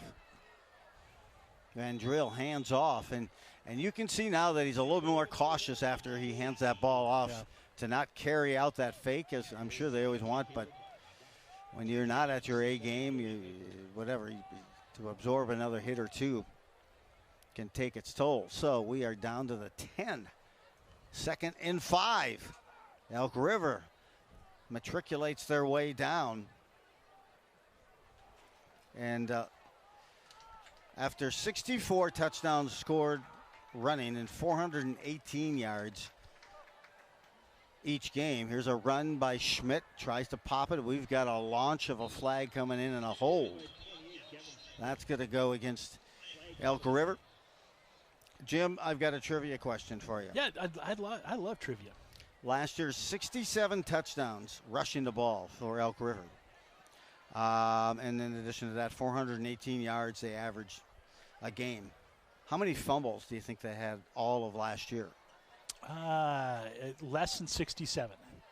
12 fumbles. Unbelievable. And how many do they have tonight? They've put the ball on the ground 5 times tonight. Yes, and they've been able, how lucky is that, to recapture each one of those? Chop block on the offense. 50 and 84. 15-yard penalty. Second down. That's a big penalty. The Huskies got a chance here. Now it'll be second down, I believe, and they've got to get down to the 6-yard line. They're at the 25. Yep. So that's huge. Let's see what they can do here. And you wonder if they're keeping Van Drale on the quarterback keeper here option for just the right play, and see if this is it. Left side, this is where he's going to go. He's keeping it along that right side, gets it down to about the 15, scrambles ahead, and kind of had that hunch. Maybe they were saving just segmented runs for him. And that time, he does such a great job of selling that fake and boots it along the right side. So it'll be 3rd and 7 now. I guess 3rd and 6. So, again, the Huskies got a chance to put a stop to one of the drives. This would be the second drive stopped in the game. The first one was the end of the first half. Mandrill comes back out, now barks out the signals. Fakes the handoff, he'll keep it, he's crunched. Little slow getting it going that time. They really ISO'd on him a lot on that play, expecting that he tried to go to the left side, and they gang tackled here. It looks like a broken play. So there's Bubba Weichel right there coming up, and along with number 8, Ben Peterson coming in, just shutting the door. Field goal attempt for Bloom. He has an earlier one. This one is going to be from 27-yard line. The spot down at the 17. Jumping offside here is going to be Elk River. It'll be a legal procedure or illegal movement. But nonetheless, it'll move the ball back 5 yards with 1:42 to go here in this third quarter. I wonder if it was a... Third quarter's gone faster at the pace of the play. Unbelievable. It's just been a long drive again for Elk River as the committee converges at about the 15. Dead ball penalty, false start. Offense, number 42. 5-yard penalty, 4th down. And Coach Hamilton had mentioned, Jim, to you and I as well before the game, that's, what's been odd and strange and a little frustrating about this squad is that they turned the ball over 5 times, and that's really unusual for us. They've had it 5 times to fumbles tonight. This from 32. The kick is up and good. Sharpshooters out there for field goal kickers from both of these squads, and Elk River reclaims the lead at 42-40 with 1:27 left in the third. And it's amazing how situations create players and even kickers from last year. The Bloom, right? Bloom never kicked a field goal until he needed to kick the one to tie the game up last year to send the Section 5A championship to the state tournament. And he nailed it, and he's kicked well today. He has. But good news for the Huskies is they would trade a field goal instead of a touchdown at any time. Last 2 drives have been field goals. They haven't been touchdowns. So Huskies now have a chance to, kind of increase that lead of 1 point that they had going into that drive. And they're hopefully having a chance to grow it again, because Elk River hasn't stopped the Huskies yet either. And you know what? They haven't kicked it beyond 20 yards or 25 yards on the kickoff. I think the deepest they've had it is about the 30-yard line. They're moving a lot of guys up. The Husky special team get ready for an onside kick. Again, why? Well, because you have the best dynamic duo returning kicks in the state. Another onside kick, pouncing on top. Great job, great hands. When that ball is bouncing and it's closing up on you and you're right there, and you know, Jim, I always say, for me, it's like me being in water. Anxiety goes up, IQ Please goes put down. the game clock at 1:26. Thank you. First And down. good poise. And again, Yes. the Huskies start great field position again, this time at their own 48. Last time it was at the 48 of Elk River. Two-point lead. Yeah, Zach Gross was able to step on that. That was he's got good hands. He's a good baseball player. 4 receivers set to the right. Handoff to Davenport. Tries to slice and dice. And he's gang tackled there after a pickup of 4. And again, they try to get a little ISO on the end with the 4 receivers set to the near side. Now they've had success on that 4 receiver set and the quick pass to Bagali. Well, obviously the adjustment at halftime is, hey, let's slow this down. This goes right back and boom, picked up and put right back down, but not before he picks up a few more yards, and this will leave 3rd and about 5 for Andover. As a good tackle, textbook there by Hudson Maynard. Yeah, really nice tackle and staying home. You got to wonder when they just go back to feeding Bagali on that 4 receiver set, or even 3 to get him some ISO here. 3rd and 5, a quick look. This is going ahead. Here's a pop to the outside. Davenport breaks 1 tackle, now turns the burners on and keeps his feet chucking. That was a big pickup for the Huskies. Yeah, what a weapon. Just get it into his hand in space, and he is off. So nice 18-yard pickup by DeMario. 20 or 18 seconds left on the 25. A quick out to Bagali, very high. He breaks 1 tackle, tries to juke inside and goes outside. Now you can see where Elk River's trying to get a jump on that pass. That's a long pass from the right hash mark all the way to the numbers on the other side, and they need to be careful because Elk River was reading that. 10 seconds left, knocked out of bounds was Bagali, but not before he picked up 7. 2nd and 3 now for Andover. Making a move here, quick handoff. Davenport scampers his way for a 1st down, and that's going to end this 3rd quarter. Both teams pick it up. It's the Huskies who get a touchdown on their lone drive of this 3rd quarter, and on the lone drive for Elk River. Elk River off for 1 play. That's going to be the end of the 3rd quarter. There it was, so losing the helmet for the Elk River player. And we're going to start this 4th quarter with the Huskies on the move. Elk River held to just a field goal on their lone attempt, by the way, in that 3rd quarter. So we are set for an exciting barn burner. As this game gets longer, it just gets that much better and stronger. 42-40, Elk River by 2 over Andover. 4th quarter coming your way. Must-see TV, QCTV.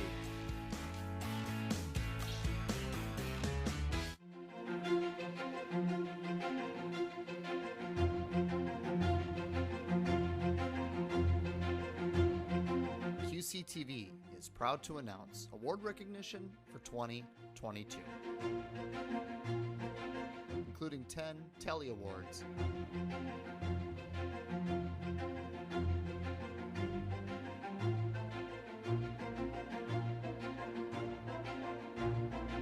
and 2 ACM Hometown Media Awards.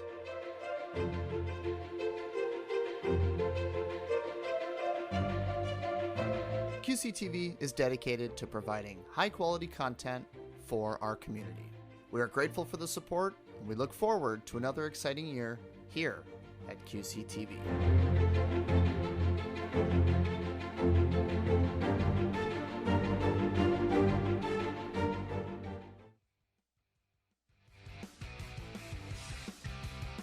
The 4th quarter, a handoff, keeping this time.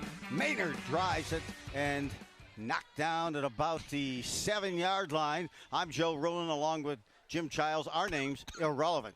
The content that you're seeing, the performance on the field, and also the production by all the camera people and in the truck, that is who deserves that kudos tonight. It's been fantastic. Good camera work, good producing, and good football, and a good touchdown. Davenport takes it to the house. Huskies reclaim the lead by 4, 46-42. And punters, as we said, not required. In fact, not wanted tonight is probably a more important. Not needed. And the Huskies on that move. Very methodical on that drive. A good mix and match. They're going for 2 again. And they'll give it an attempt at 2. And so 11-28 first play. Yeah, Go ahead. this is a great opportunity. I mean, the Huskies traded, like we said, that touchdown for a field goal. And, defensively, they got a chance to really make a strong move as they move into the later parts of this game. This is a great job and good calling, and nice job. We got AFA back in the backfield now. Trips to the right, lone receiver to the left, a snap back, holding on. It's a handoff. Iafe takes that to the house for the 2-point. The first touch for him in the backfield tonight, and he optimizes that opportunity and puts Andover up by 6 as they reclaim their second lead of the game. Now at 48-42, 11-28. Nice gap, good read that time, and a good burst by Iafe. Maynard did a great job of reading that. And, we saw it right in between the third and fourth quarter. We saw the awards at QCTV and won. Last year, the sectional game actually was one of the awards that we had won. Actually, they picked up 4 awards for that production and presentation of the section championship last year in Elk River. And, hey, that was my cue as well to kind of call out the production. Everyone in the truck, led by Ryan, producing, and the whole team, and the camera work and the focus and the quick replays as they try to keep up with the pace of play here. Congratulations to QCTV, and well done. Again, 4 awards for last year's in awards and presentations after last year's section final at Elk River. That was a joy to bring you that game, as it is this one as well. Far from over. 6-point deficit for Elk River. Here's the kickoff at the 5. Picked up. Schmidt has it now. Schmidt cuts in and out and buried at about the 22-yard line, and that will allow Elk River to begin their first possession of this fourth quarter, just the second, Jim, of the second half. And back comes out Van Dreely. Well, he showed on that first play of the second half when they were able to get the ball back on their first possession. He went out there and ran, got hit, and knocked the cobwebs out. He's good to go. Set up here. They'll get a look. Huskies been trying to get some fresh legs out there frequently. They'll start it up at the line. Trying to mob tackle here to the right. Good job. Good strong tackle. I believe that was Weichel on the throwdown. On the tackle there of Sass. Yeah, really nice tackle. I think, was it Luke Becker? Awesome. It was Becker. Yeah, Beck again. Shot that gap. The both teams defensively both have kind of figured out how to stop the big play, just not being able to stop first downs. Second down, 7. Reloading, reassessing, and the snap. Bacon to keep, and a handoff to Schmidt over the left side of the big fella. Of course, that big fella, 6'7", and that's Campbell. Isaiah kind of 6'6", 310. I think we're going to have, do we have an injury? We got an injury out there right now. I don't know. Let's see who that is. Well, hey, we talked about that game. One thing that I was going to touch on was the scores on these games. If you look at this, last year the score 67-35 was the first game that Andover lost to Elk River in the regular season last year. Then the one with all the awards, this is, the QC picked up as well. Congrats on those again. But also the score 51-49 overtime. That game deserved an award itself. Yeah, absolutely. You know how they say everybody gets a trophy.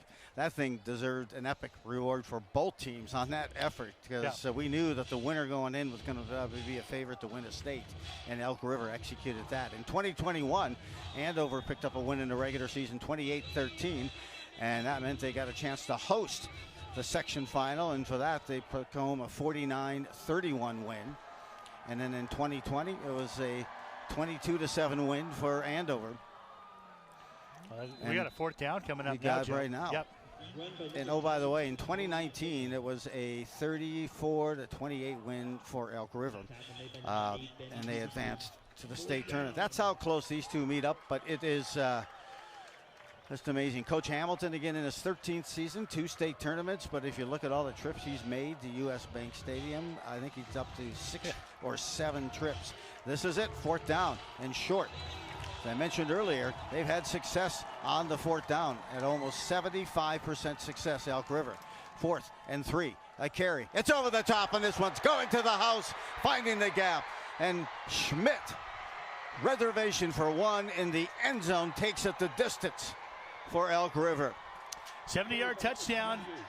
Huskies did everything right on that set of downs except tackle on the 4th down. And Schmidt made no mistake about it. He's now over 150 yards. And, you know, I wonder what his step count is tonight. I'm kidding. But it's amazing, the burst. So we're knotted up at 48-48 after that long run. And set here. An extra point for Bloom. The snap. The hold by Van Drill. A little low. The kick is up, and it's Elk River that reclaims a 1-point lead. 49-48 with 9:21 to go here in this 4th. And the intensity and the energy just continues to elevate. And look at the gap that he got through. Yeah, and you had mentioned it, going over Isaiah Campbell again. Campbell and that left side of the line have made an impact on the defense. And Jim, you always know when you open a can of Campbell soup, right? You know what you're going to get when you run over Campbell. And Campbell just has been blistering those holes on that side. You can see Andover's tried to double stack and make some adjustments. There you see the defensive unit also. They're gathering right now, feverishly trying to come up with a strategy that they can employ. And it's one of these that it's like a NASCAR pit stop. You get down, you go, what are we going to do here? Let's rotate the tires, let's check the fuel. But here's one quick change we have to make in order to keep going, or maybe just stop them for a field goal, if anything. So AFA is not out there right now. It's not back yet. It's actually Johnny Fry. AFA came back off the sidelines a little shaken up, off the extra point, a little shaken up. OBE Afe on that extra point you said, so we'll keep an eye for him. Another squib kick. It goes right to great hands by the Huskies. Up line, that was on a line drive. They'll take possession at the 39. Aiden Shaw right there. I'm not sure he had a choice but to catch that. That man just stuck to his jersey. Yeah, the soccer team may need to call him. That's a pretty good goal save. Nice keeper save. Yep. Tried to go lower 90 on him. So 9:20 to go here in this 4th quarter. This has got to be one of the best games in the state tonight, and for some time it is just back and forth. And both teams relentless. And I know I've said it before, but the defenses are a big theme of both of these teams, but not when they play one another.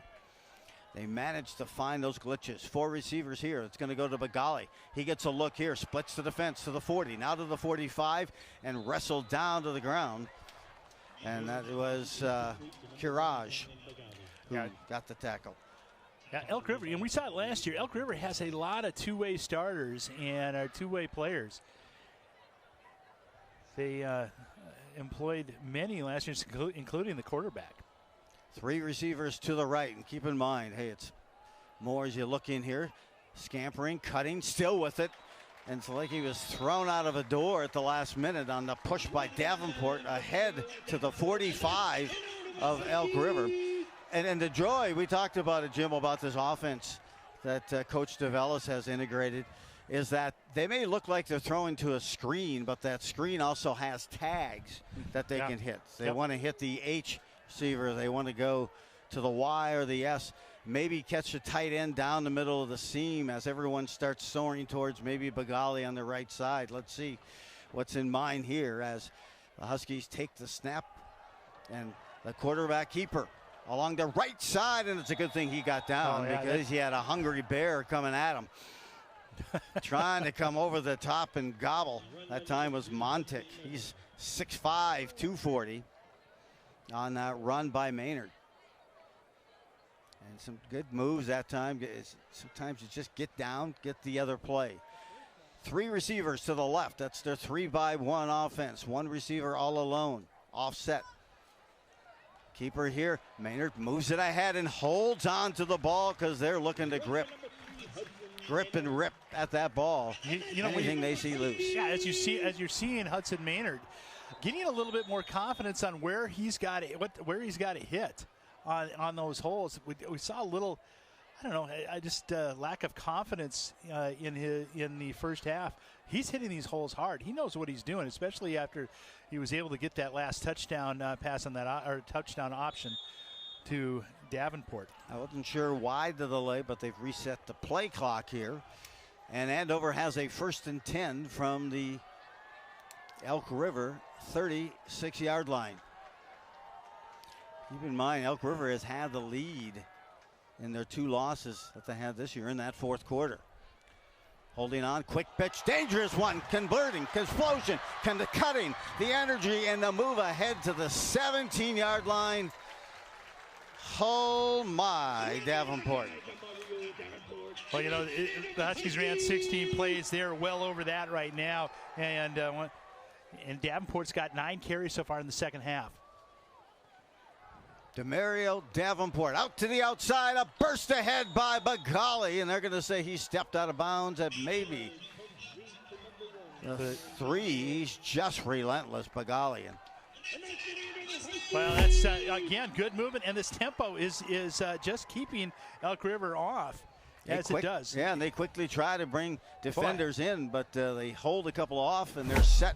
It's all about tempo for this Huskies offense. Handoff up the middle. Davenport drives, keeps moving the pit, and finally pulled back. He may have gotten to the 1-yard line, I believe. It'll be 2nd and goal to go for Andover. They reload quickly. 3 receivers to the left, a 3-by-1 set, and now a timeout. Yeah, we're going to have a timeout. And the official timeout. Yeah. As a player is down for Elk River. He's marking on the E right now. And defense has their orders. And here's a look at Champlain Park in Coon Rapids. They tightened it up. They're about the same time we are in the 4th quarter. Champlain Park down by 8. Courtesy of CTN. Nice job, fellas. But each time these 2 teams get together, it's a scoring spree. Yeah. The one that comes back to mind is, I believe it was 2017.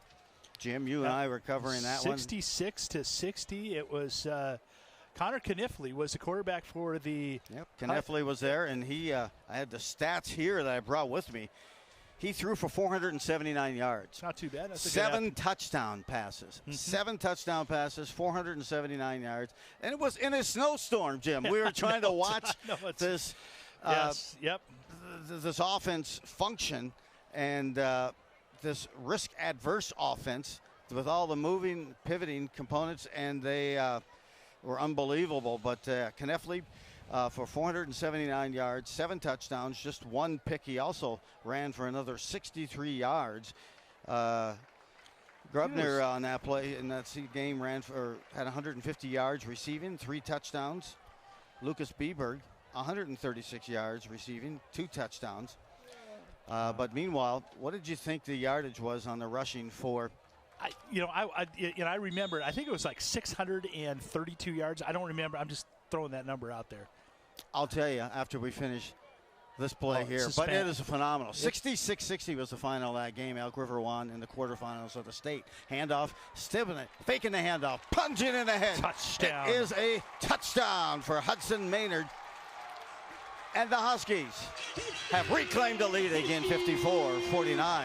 Great job by Hudson Maynard. Good decision to on the on the run option, just to pull it back. They're going to go for 2 and see if they can get that lead back to 7.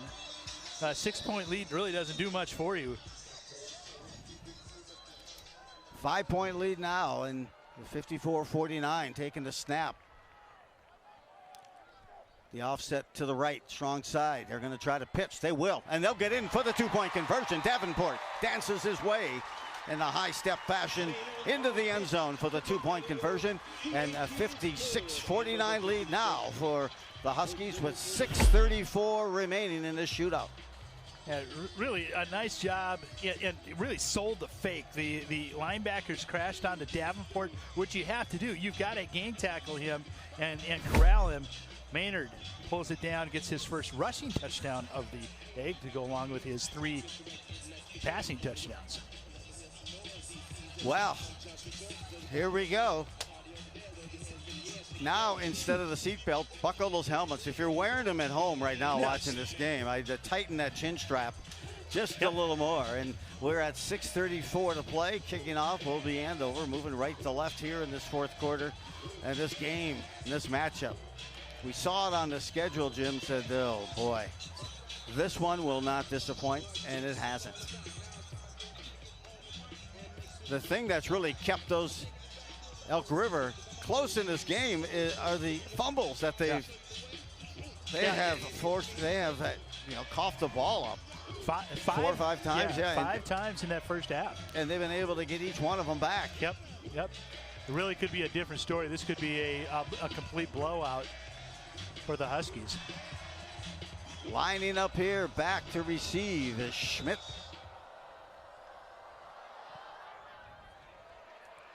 Kicks it out there. Schmidt at about the 7. Brings it up to the 15. Strips a tackle. Powers ahead. Breaks an ankle tackle. And plows ahead to about the 31-yard line. And this will be the 3rd drive and possession for Elk River here in the second half. Set here, and boy.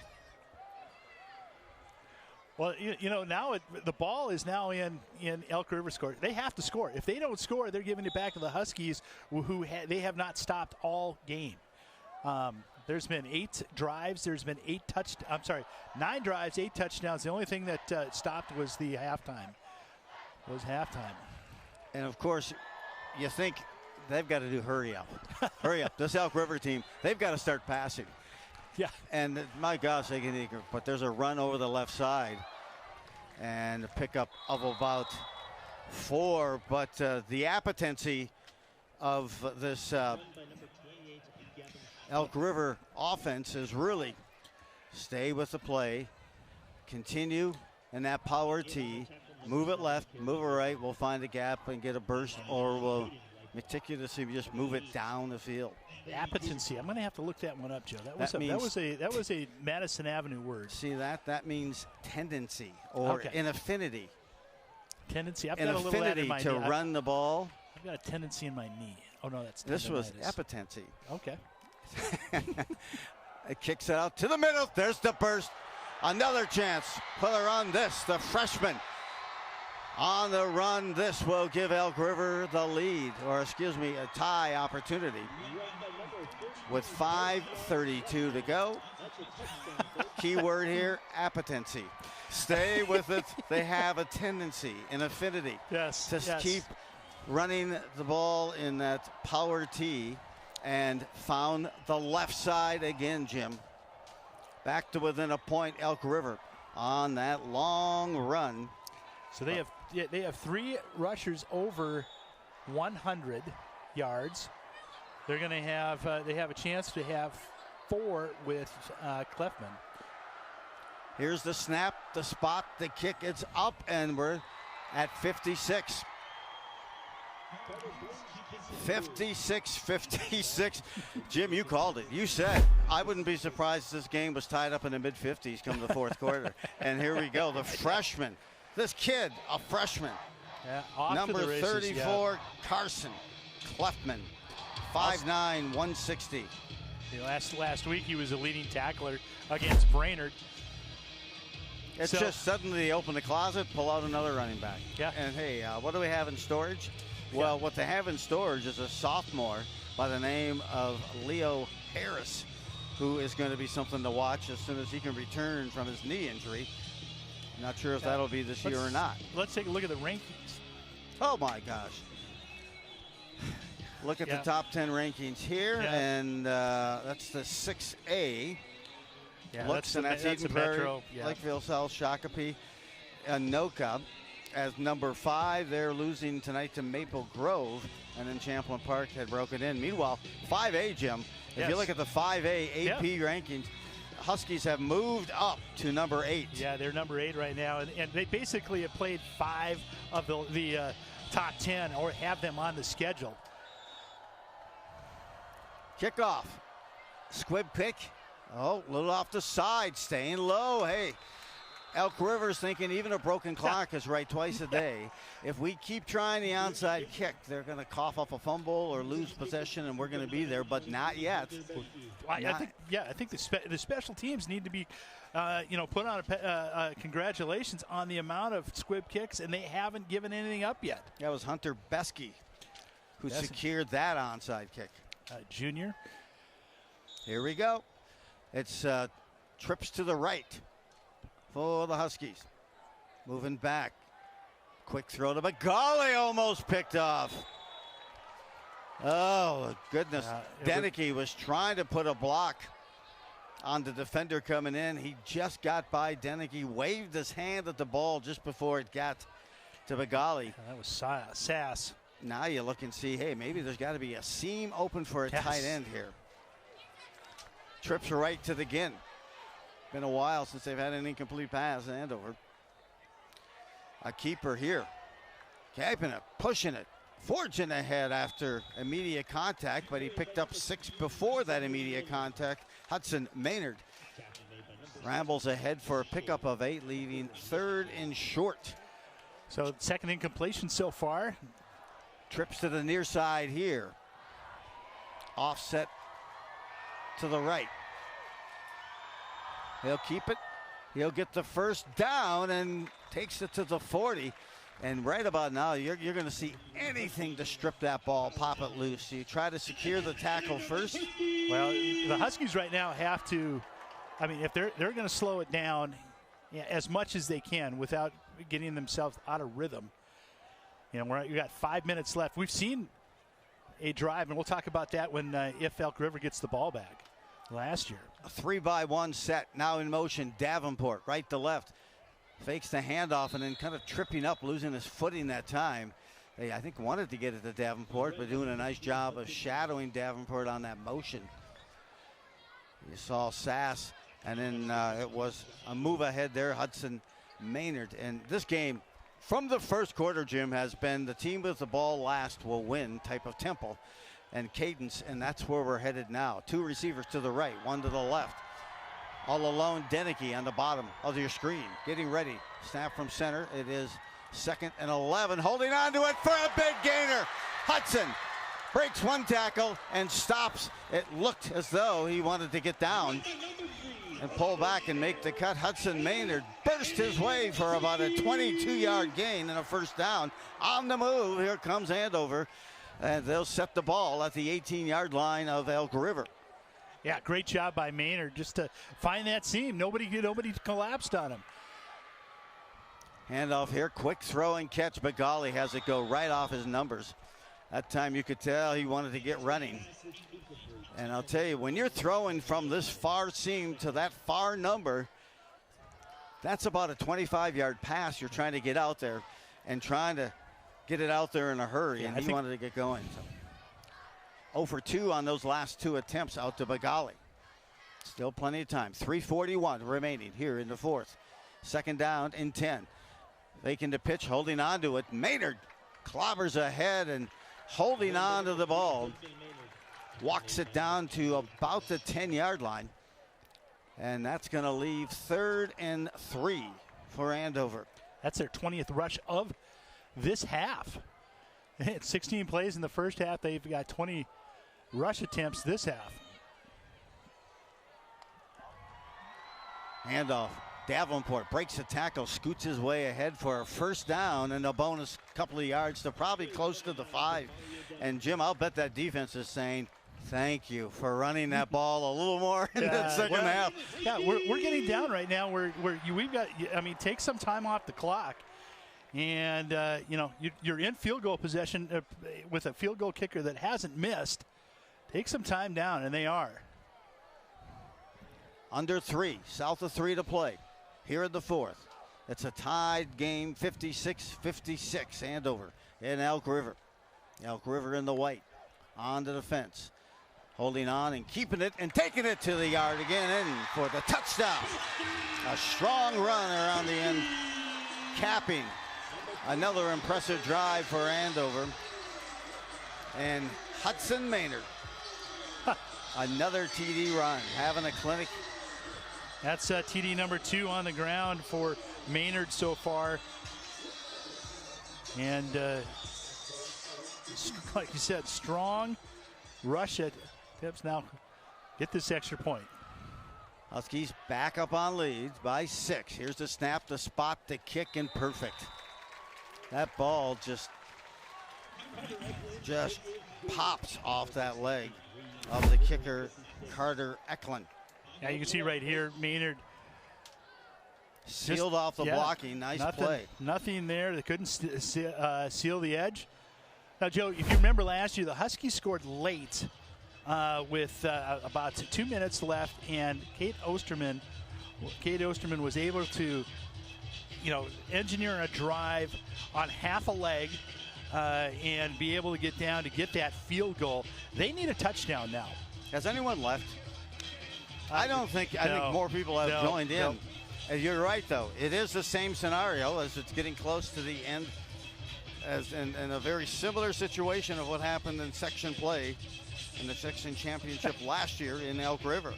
It's a 7-point lead for Andover. 2:37 remaining. An impressive drive led again by the junior quarterback Hudson Maynard, who was pressed into action when the Huskies played Mankato West, their lone loss this season. A team I think right now playing like they are the best team in the state. Yeah, they're up 14-0. Injured, and finally Maynard came in. But you're right, they're up tonight. Mankato West. Here's the kickoff. Picking up, and it's down to the 2-yard line. This is Schmidt. Oh, he's so dangerous. Hog-tied there and hung up, delayed on any future steps forward off that kickoff, and then brought down. And there it is for Elk River. And some teams strike first by the pass. Well, Elk River strikes first by the run and fast. Well, they only strike by the run. I mean, that's it. And we've seen one attempt, and that was a spike. Be interesting to see if they open it up and actually try something. Yep. The other attempt they had was stripped on the out on that pass attempt near the end of that first half. So here they go. 2:29 ball on the 18 of Elk River. Handoff up the middle and stomped there. I will say Van Driel has just a couple carries here in the second half ever since he took that pop from Deneke, and you just wonder if that has anything to do with the conservative approach. They've been holding him for just special plays or segments, and then he's had a big gain. But let's see what they do here. It's 2nd and 10. Trying to get around the corner. Nope, it's right down. I'm always keeping an eye on Van Driel here. They're going to say there's a fumble. No, it's down. It's they're going to call the runner down. And so you mentioned, Joe, that you haven't seen a lot. They haven't had a lot of plays. You're talking about half of the plays almost that the Huskies have had this half. So we got a 4th down and a timeout. Well, this is it. I really think this will set it. 1:20 is left, Jim. That's it. 1:20. Elk River play at St. Francis on 10-6. A game I'm looking forward to as well is the Sauk Rapids Rice game on 10-13. And then they travel to Rosdale Armstrong on the 18th. Here we go. 4th and 3. See if they can. Huskies have got to hold their ground and first off not jump on defense. They'll start the clock. Van Drill getting ready to take the snap. Handoff, he'll hold on to it. He's got the first down and that much more. That's what we thought they might do, hold it for a critical situation. He picks up 50 and probably another flag to add another 15.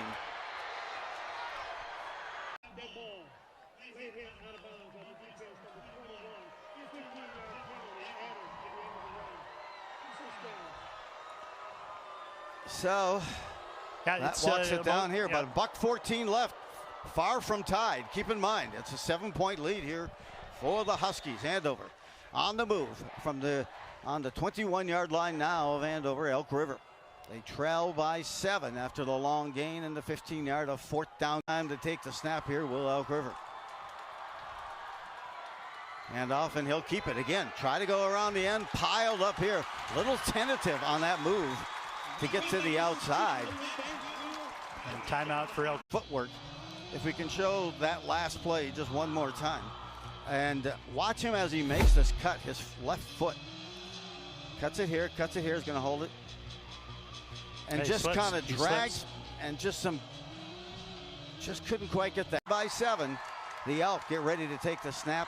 Van Drill hands off to the left side. It's been a popular avenue here right at the first down marker.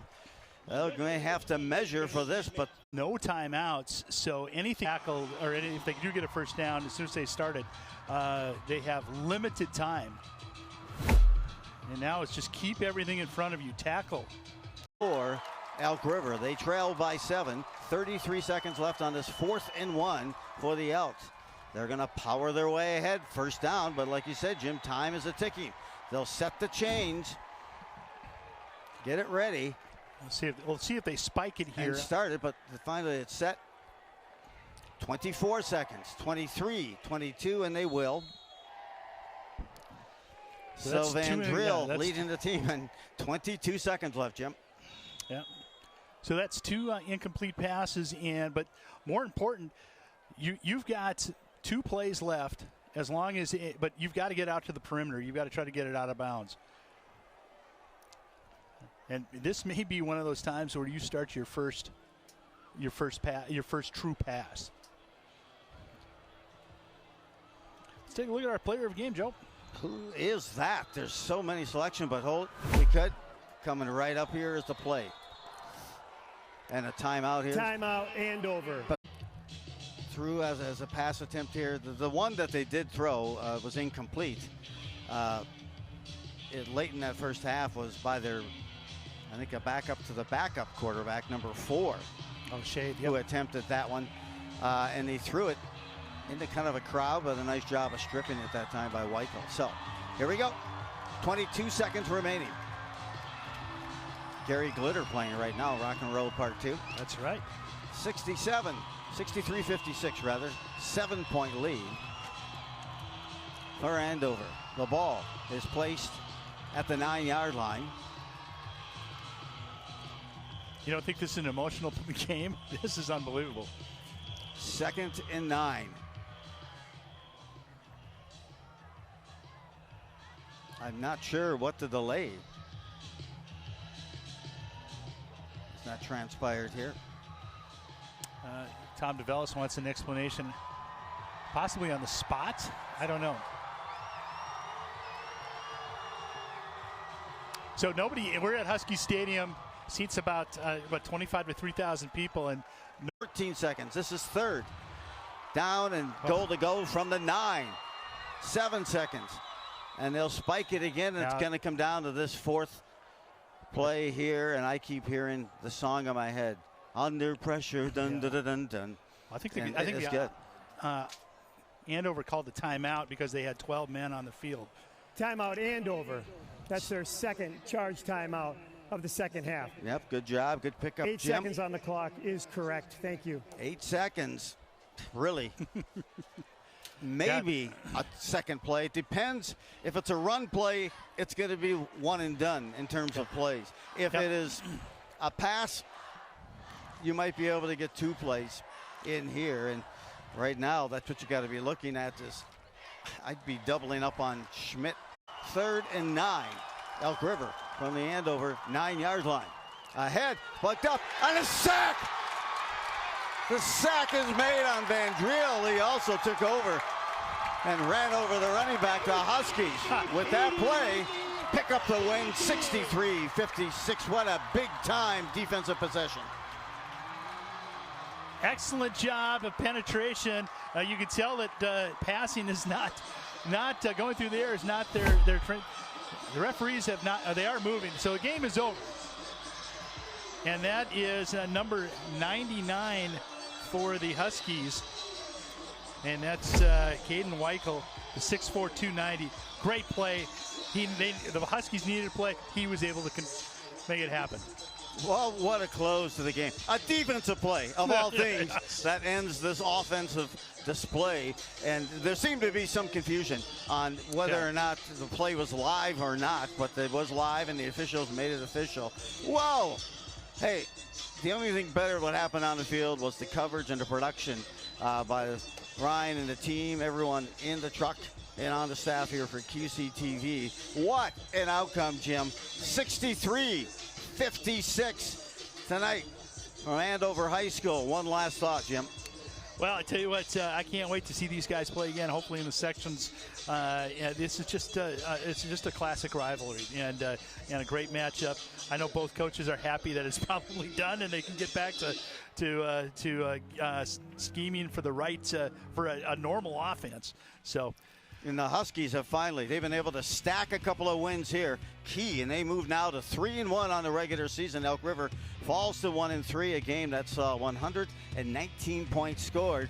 And it was definitely an epic Showtime high school Friday night battle. We're glad to bring it to you here on QCTV for everyone involved, players, the athletes, everyone. Major League performance, thank you.